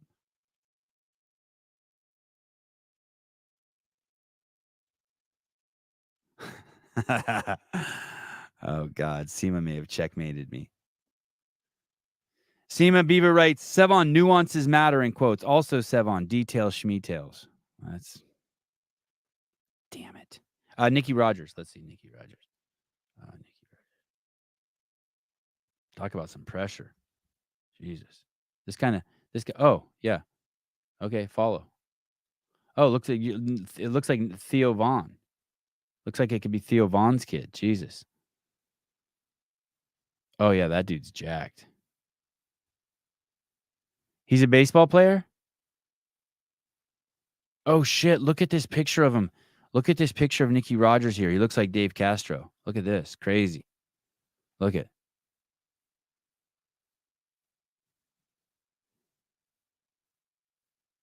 My goodness. Oh, and he's got a little bit of Taylor Self in him. Listen to this post. I'm obsessed to the point that not many understand. Being called crazy, obsessive, selfish all fuels me. I love it. This is going to be an exciting first season. Oh, awesome. All right.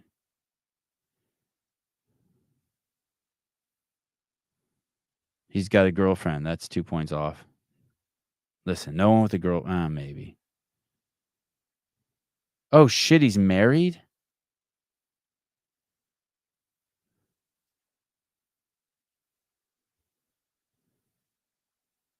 Wow, that's a hell of a haircut. All right. Oh, Jesus is King, followed by James Townsend. Look at the people it suggests I follow. Rachel Skinner, Sydney Smith, Ethan Helbig. Oh, I should probably follow this dude, right? Is this dude someone? This Ethan Helbig guy? I've heard that name. I used to hear more names when Brian Friend was on the show. I should have Brian on like shows. I should invite Brian to come on shows like 10 days in a row just so I can get up to snuff on my game shit.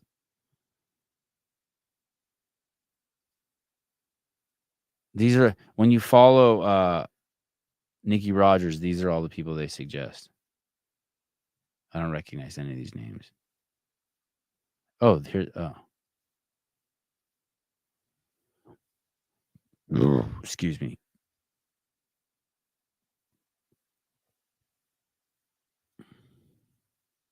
All right. Coach Daryl Bauer. Jesus, look at her top. Hey, how come it didn't suggest I follow James Townsend? Oh, because I already follow you.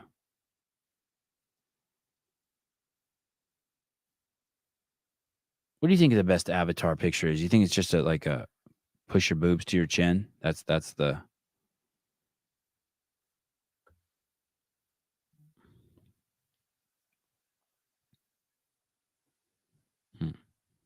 Oh my God, Audrey.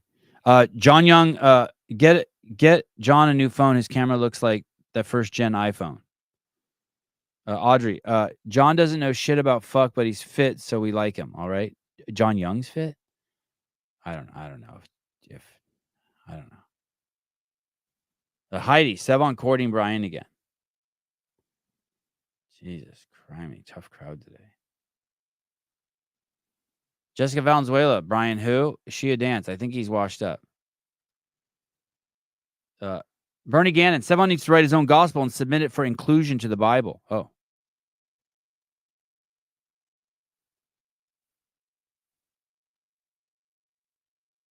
You're making me want to grow my hair long again. Imagine TDC having to read it.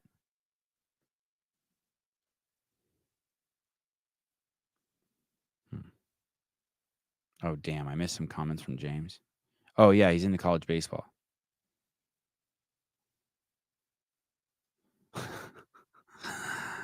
Okay.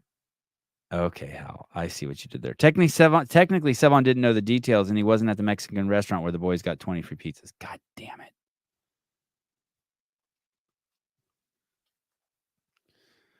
Yeah, the Poeton. Whew. How about Holloway and Gaethje? Oh my goodness. All right. On a final note,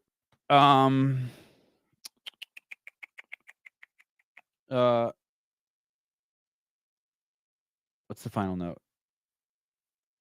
I last Monday I fasted for 36 hours, and then 6 days later, oh shit, I did it again. So today, oh, Gabe, what's up, dude? Gabe, hello, Gabe. Yo. Hey. Yo. Hey. Final notes. These notes. Jesus, your voice is deep today. Hold on 1 second, okay? Hold on. God, something. This fucking roadcaster You know, this is the third roadcaster I've had. Third new one. Let's see if we can get him. At this point, I don't think it's the roadcaster thing. You think it's me? Like I would just like technical tard? I mean, if you get a fourth one, you think you're still gonna have the same problem? Technically tarded? TT. Just a little tarded. Just a little. Semi. I mean, I think my dad used to call me semi-retarded. I think that's where I learned that. And just so you know, people, that was back in the day when it was okay to say that word. But I was just semi. I think it's still okay. It's just who you're saying it to. By the and how way, they interpret it. For all the people that are offended, just so you know, the response that I got from people in the adaptive community in the last month has been insane. Hundreds, not one, like everyone. Not one person is like, hey, don't use that word. Everyone's like, holy shit, that was so cool what you did for Tim Murray. Hey, that was so cool that you were promoting the September 19th to the 22nd adaptive games in San Antonio. Not one person brought up anything like negative I said, because I didn't say anything negative. Stop trying to enforce people to be offended by shit. It's fun. It's a fun word. Just be cool. It's fun. Life is fun. You raised $3,500 to give to Tim on a random, what was it, Wednesday? Yeah. I Come pocketed $195. That was another thing. I said I was going to give him all the money raised. I told him I was going to give him all the money raised in the chat, and I didn't. Nuance. Okay, how much did you raise? $1,100 or so, and then how much does YouTube take? I just rounded it to it. What happened was more money came in after we paid him, and I wasn't going to be like, I'm just done with it. So I just kept it. Yeah, I think. I paid the 30% to YouTube. So I ended up spending $400 of my own money or something anyway. But whatever. I don't care. Exactly. You pocketed nothing. If anything, I think you lost on that transaction there. Yeah. But the next day, John made me a shitload of money. John made $1,600, and I think people paid John like $700. I didn't give him a dime of that. It's like, thank you. No, it wasn't your fault, Judy. It was just the money kept coming in afterwards, and I don't even care. I think everyone walked away happy. Everyone's happy. Everyone's still talking about it. Pizza. Except for John's performance was pretty good too. Pizza schmizza. Hey, can I put you on the spot? Go ahead. Are we going to run some sort of special during quarterfinals for Paper Street Coffee on Thursday and Friday? We definitely should. Yeah, we definitely should. Yeah. Yeah, we are. I like to give stuff to the listeners. Can we do like a 10% off or like I don't know, something fun? We'll probably do something crazy, especially because Colton's going to be there. We're just sending him a bunch of cans to crash. So people over there can be drinking some Paper Street Coffee instead of bullshit ass Rain. No offense, JR or Jason. Is Rain still in the space? I don't know. Are they? I don't know, but do you know Jake Berman? I know Jake. There's a bunch of Jakes. Oh no, I don't know him. I know of him, but no, don't know him. He's sending me a case of Spade. It hasn't got here yet, but I'm hoping I like it, and I'm hoping that somehow I can get behind it. I'm hoping that somehow I can be a part of Spade. Definitely. I mean, if you want to do 100 burpees a lot slower than Colton, definitely drink Spade. But if you want to, be first, definitely drink some Frost. No, you have to drink the Paper Street Coffee before. Spade is an after drink. There you go. It's an after. I don't think that drink has any caffeine in it. No, I have no idea what it is. No, soda water. It's soda water, flavored soda water. That's what I think of it. Screw it. I might buy some. All right. Test it out. See if Nashville. It's a good product for Nashville. Yeah, it's a. I just like supporting people in the community, especially if it's a good product. Fuck yeah! Thank you, Cristiano. What do you say? Oh, Paper Street Coffee added 10 pounds to my snatch. What I was gonna say with the homies, if y'all can do me a favor, and I'd just Google Paper Street Coffee, Cresco, and just write a review. Even if you're in like West Bumblefuck, Antarctica, just write a review saying that you had coffee at the. Wait, where do I write? Where do I write it at? On Google. Tell me what to do so I can do it. Like, how do I do this? Tell you. How about one better? Yeah. I'm just gonna send you a link. You're on. What do you get? You get messages on what? Your computer through your personal or through your live? Text. Yeah, if you just text me on my personal phone. Boom. Magic. Fucking technology is amazing. Okay, let me see. Oh, so I click this link.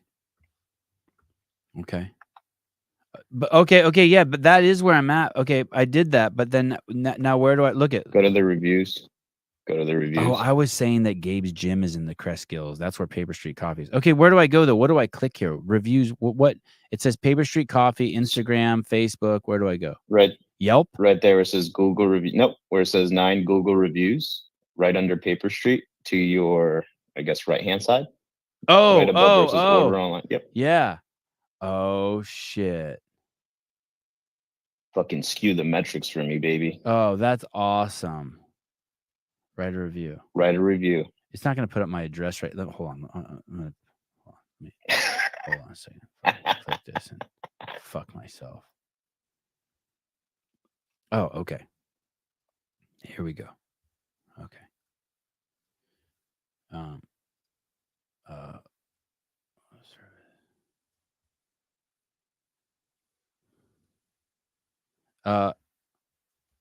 Clearly, someone cares.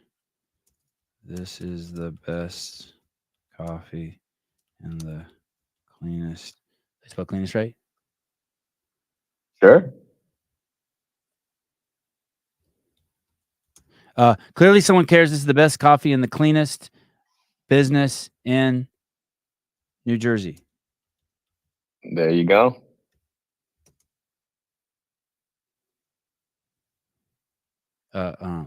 I dined in.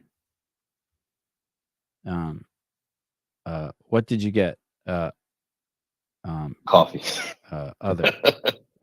How much did you there spend? You go. 20 to 30. Which dishes do you recommend? Eggplant sandwich. I don't have an eggplant sandwich. I don't know why that's there. Not anymore. Not anymore. But look, I can't even go to post unless I choose something. Can you share more about these topics? Wheelchair accessible. Fantastic access. Fantastic access. I think you might have skipped something. That's why you can't post. You don't think you need to really choose all those. For even woke. Oh, my bathrooms are clean as fuck, fake Sevon. That's one of the things I told all of our employees. The first thing you do when you walk in is you walk into that bathroom, you make sure that shit is pristine as fuck. What didn't I? 5-star up here. Oh, okay. Oh, so I'm gonna take off the eggplant sandwich. Okay. Fantastic access even for woke people. We have a lot of those. A lot of those here. All right, done. Yes, you can probably eat off the floors at Paper Street Coffee, even their bathrooms. There you go. If even 10% of your listeners that are listening right now go and do that, that'd be huge for us. 10%. That'd be insane. Okay, guys, go to type in here. I'm gonna put the link here. Can I do it? Can I do that? Can I put the link in the chat like that? Oh, that probably fucked it all up. You can do anything. Oh, look, review done, Hector. Oh my God, that's awesome. Thank you, guys. That's huge for us. I was actually just in Chicago this weekend. We were at the Specialty Coffee Expo. Oh, how did that go? Spent a lot more money than I needed to. Oh, what do you mean? Like buying stuff for your store? Yeah, buying stuff for Nashville, going direct to manufacturers versus wholesalers, and realizing how much wholesalers want to destroy the shit out of you and just make all the money. What are wholesalers versus manufacturers? Meaning like you should go to the manufacturer who makes the paper cups you want instead of like someone who buys it from the manufacturer?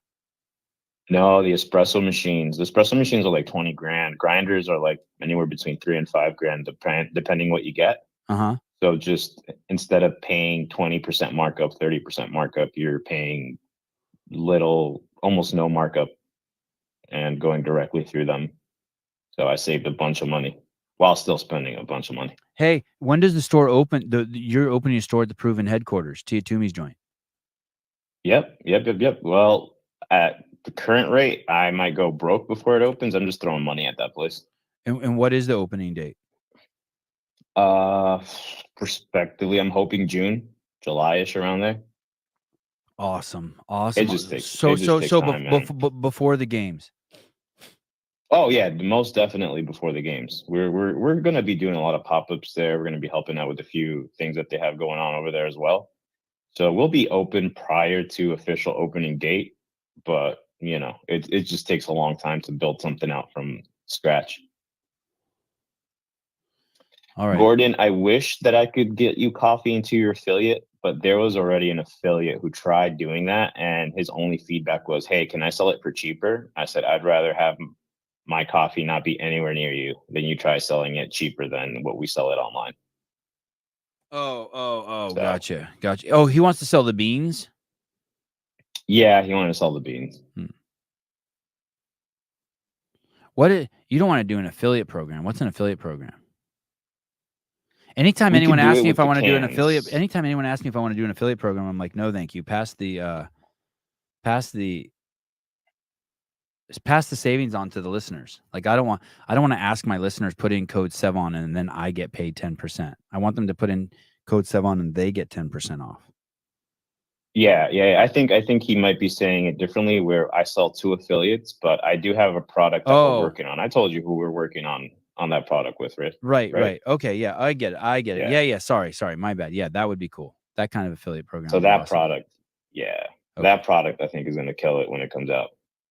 You guys type in paper space ST space coffee space Creskill, CRESSKILL space New Jersey, or just and then go over, and on the right hand side, Google has a review. It'll say it's in a box on the Google webpage, at least on Chrome that I'm using, and then click review. It's so easy and it's so cool. Thank you, man. I think it's what such a we'll nice do thing to for do. quarters is free coffee. We'll figure something out. We'll give a bunch of free coffee out during quarters. Well, I want you to make money too, so you can build more stores. Oh, please. I already got someone that wants me to put something up in Florida, but I need to have a kid first.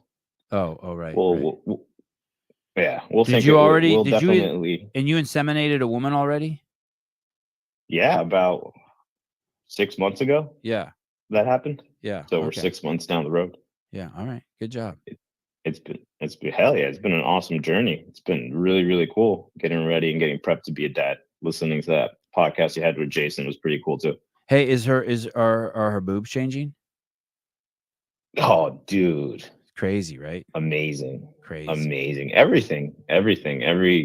I think the more pregnant she gets, the more like biologically you're supposed to like be enamored by them. Yeah. And like fall in love with them. Yeah. It's crazy. Yeah. It's fucking amazing. I can't wait. I do have a friend who found his wife less attractive when she was pregnant. And what's crazy is I found her significantly more attractive. And I'm going to... Are you sure he wasn't, I don't know but I think if you're a guy and your biology's healthy, the more you should be attracted to pregnant women, and definitely your wife. I mean, your wife, you should become uncontrollably attracted to her the bigger she gets. 1000%. That's what I'm going through right now. Yeah. Because I'm kind of the perfect biological male, and I'm attracted to pregnant women. So there. Have you seen your fucking stature? Yes. Unbelievable.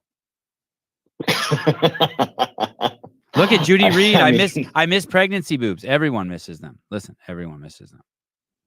Holy shit, Gabe, you're at 24 reviews already. Dude, I love you guys. No, we're not. I fucking love you guys. That is so fucking awesome. 25 reviews. Dude, no way. And hey, holy shit. And hey, you guys, so that is so cool. I didn't think that you were going to get that many reviews. I drink Paper Street coffee every morning, except for the mornings when my my machine I go out there at 6 a.m. and it needs descaling, and then I have to pivot very quickly. But then by the time I'm done, my wife has I'm done with the show. My wife has the machine descaled. But Gabe has been around this podcast forever, and he's been supporting this podcast forever. And he has dumped a shitload of money my way and made a shitload of things happen.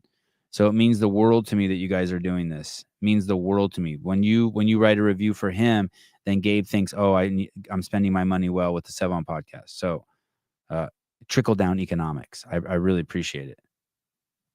I never spend my money. I always invest my money. And invest your money. Sorry, invest. The best investment I can say that a business can ever do. Personally, it's been the best investment. So I don't know why anyone would ever talk shit about it. I know for some people it is a good fit. Like, so it's been a great fit for Born Primitive. It was a great fit for you. It's a great fit for BirthFit. What do you think happened with Swolverine? You think it wasn't a good fit for them? Which I'm totally okay with. I mean, I'm not like some fucking big buff guy that's like addicted to supplements, but I did like their supplements. I used to have them up here for. Why do you think that they weren't a good fit? Or maybe they were a good fit. Maybe I'm just taking. I don't know what the reason is why they just signed up for 3 months. Maybe it's just in their budget, or. I mean, honestly, it's. And I'm not upset either. You know what I mean? I mean this totally without any judgment. Yeah. There's no wrong answer, right? Mm-hmm. We can't be like, oh, because X, Y, and Z. I just think that they weren't ready for the relationship that they needed to have with you. Like the relationship that it has to be a little bit more personal. It can't just be surface level. Right. Like if they get behind you, you get behind them. Right. Pause. Okay. But that's the thing. I enjoyed them. I liked them. I liked that chick. That chick Alex was cool, and the guy was cool. I mean, I tried. I tried to reach out to make sure that like the relationship with you guys were going better and we could do other things. It just didn't pan out. And you know what? It's totally okay. It's totally fine. I agree. Just you're not, some people might not like pregnant boobs. Some people do. Like it is what it is. You think maybe it was the content of the show that didn't align with their whatever. I think that there's more people they had to go through, not just Alex. Oh, gotcha. Alex wasn't the only decision maker. Well, I'm the only decision maker. Bear's the only decision maker. Gotcha. So like we can say yes, we can say no. And if someone says, oh, you shouldn't do this, there isn't other people saying, oh yeah, maybe it's bad for our business. Maybe it's this for our business. Like, no, I stand on my own 2 feet. I can say whatever I want. I can do whatever I want. I can call you now. I can call you later, whatever. So that's the biggest difference. Seema Beaver says something interesting. They couldn't handle the demand. It's funny. I would have never thought that was a possibility, but when I got behind Sogo Snacks, those are the beef jerky sticks that I feed my kids. The owner said that they couldn't supply the demand, and that it actually hurt their business because then they couldn't spread it out to their regulars or something like that. And I was like, wow. Because he has to get the beef from New Zealand and it's grass fed and he can only make so much. And it basically was like too much. I loved hearing the perfect way. We rode the wave, right? We started with you, almost 3 years ago now? Yeah. And we rode the wave to where we are now. So we have the growing pace. That's one of the biggest differences with me as a business person also. And like, even my team, bro, I'll take any opportunity that's given to me and I will make sure and I'll adjust whatever I have to do to make it a profitable outcome. Like a lot of people will be like, hey, I can't handle this or be too afraid of success, honestly. Or just afraid to fail. I'm like, nah, screw it. What's the worst that can happen? I fail and I say sorry. I'm like, hey, Sevon, I can't do this, or hey, proven I can't do this. No, all right, I'm trying, I'm doing my best, and I'm making sure that I'm putting myself and my team in the proper position to succeed. And I think that's one of the biggest issues with a bunch of other companies. Maybe they're just too afraid to fail. I'm definitely not afraid to fail. Vindicate. If companies were just honest about the demand and the time it would take to fill the orders, they would be fine. Communication isn't hard. It's definitely not hard, but it in the long run, like it definitely is to be able to say like, oh, hey, we messed up. I'm sorry. Every time I mess up, I always tell all my customers, hey, I messed up. I'm going to do it right by us, whether it's send you out an exact order on the house or give you whatever it is to make sure that you're taken care of. Point blank and simple. I'll take full ownership of any issue, whether it's UPS, whether it's Paulina's tistic ass forgot something. I'll take care of all of it. Oh, does Paulina have a tism?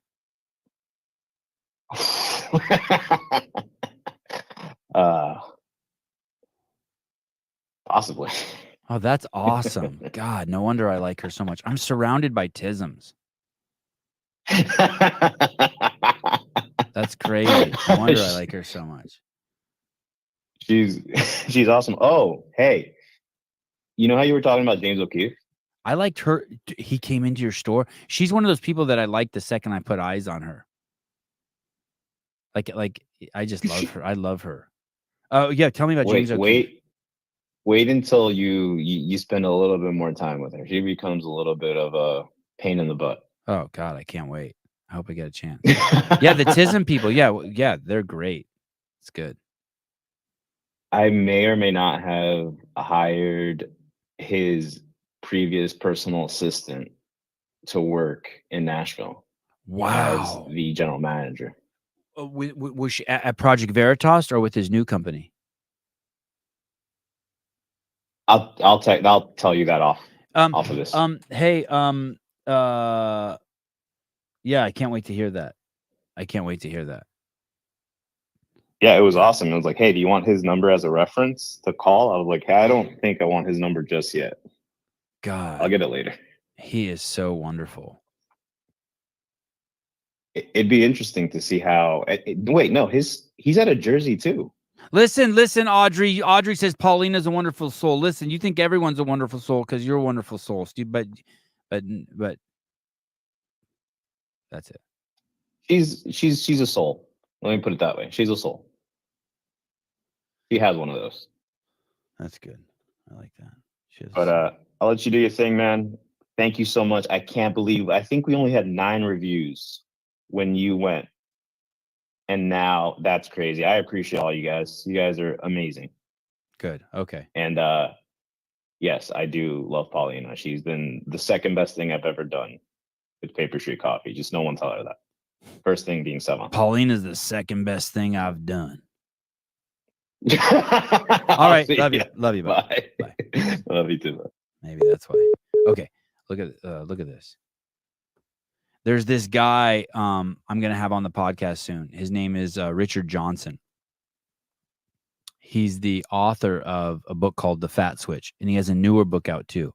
If you haven't listened to that audiobook, I highly recommend it. Richard Johnson. He wrote The Fat Switch, and he's got another book out. But anyway, I've been chatting with this guy. I want to say his name right. I think his name is Dan. I'll just call him Dan. I've been chatting with this guy, Dan, from RX Sugar.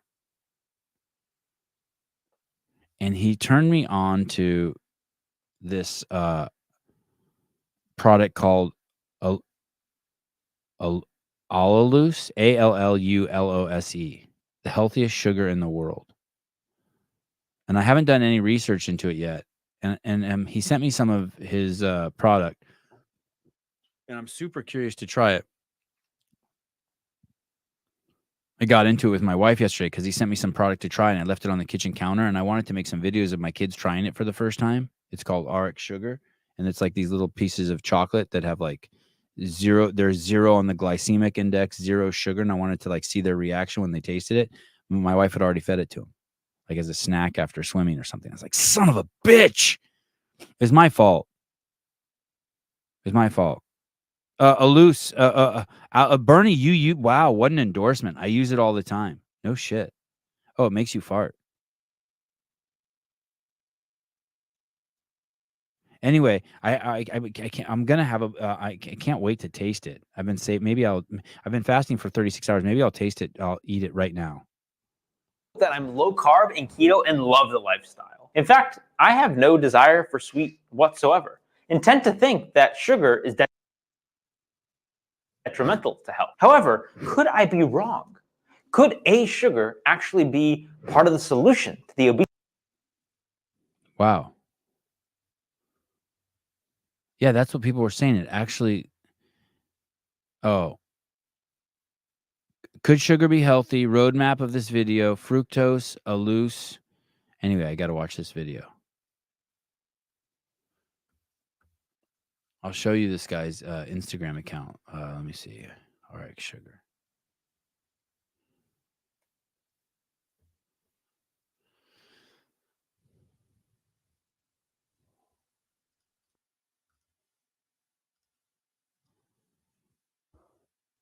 Add liberally to sweeten cereal.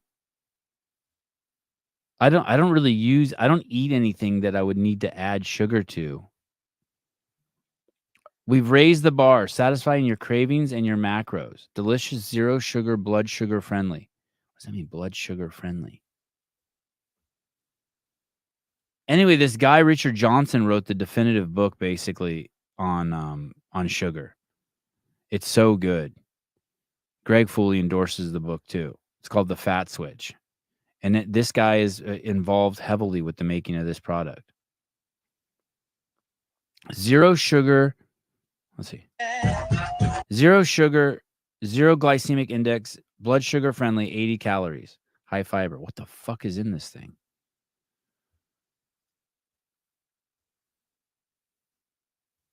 Anyway, I haven't tasted one yet.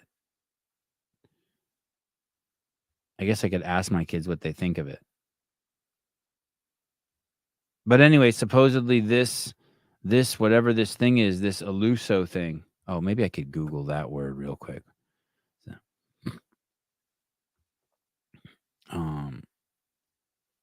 What's the sugar? ALLUSOSE. Is that? Oh, ALLULOSE.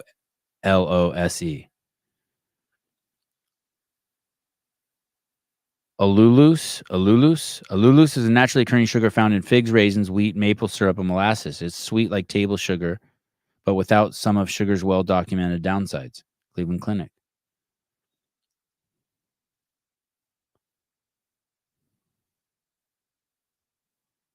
Which is better for you, Allulose or stevia? Allulose leads to a much lower rise in blood sugar and insulin compared to sugar, while stevia doesn't raise blood sugar at all in those with blood sugar levels already in normal range. Oh, which is sweeter? Which is best for you? Wow. So Allulose is not an artificial sweetener. It's a rare sugar. Okay. Whatever that means.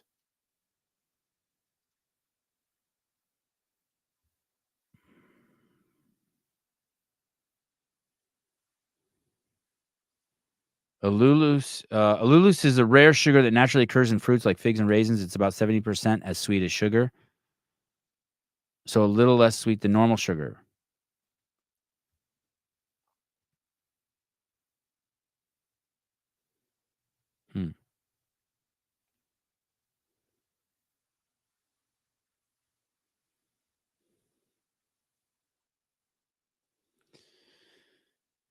Who should use Allulose?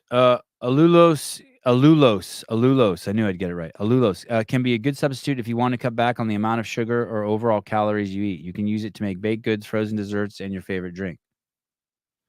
Since the sweetener has an extremely low sugar content, people on the ketogenic or keto diet have started to use Allulose more. People who are on the keto diet eat very few carbohydrates. Allulose doesn't have many.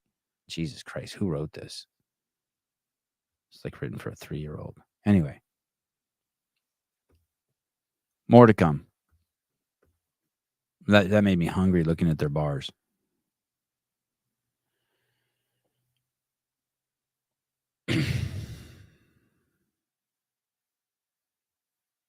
Won't Allulose give you sweet tooth though and crave sugar? Fuck, maybe. I don't know. That's a good point. Oh, I learned about Allulose from Bernie Gannon. I learned about Allulose from Dr. Peter Attia's content. He's huge on its benefits. Thomas DeLauer also endorsed it. Oh, interesting.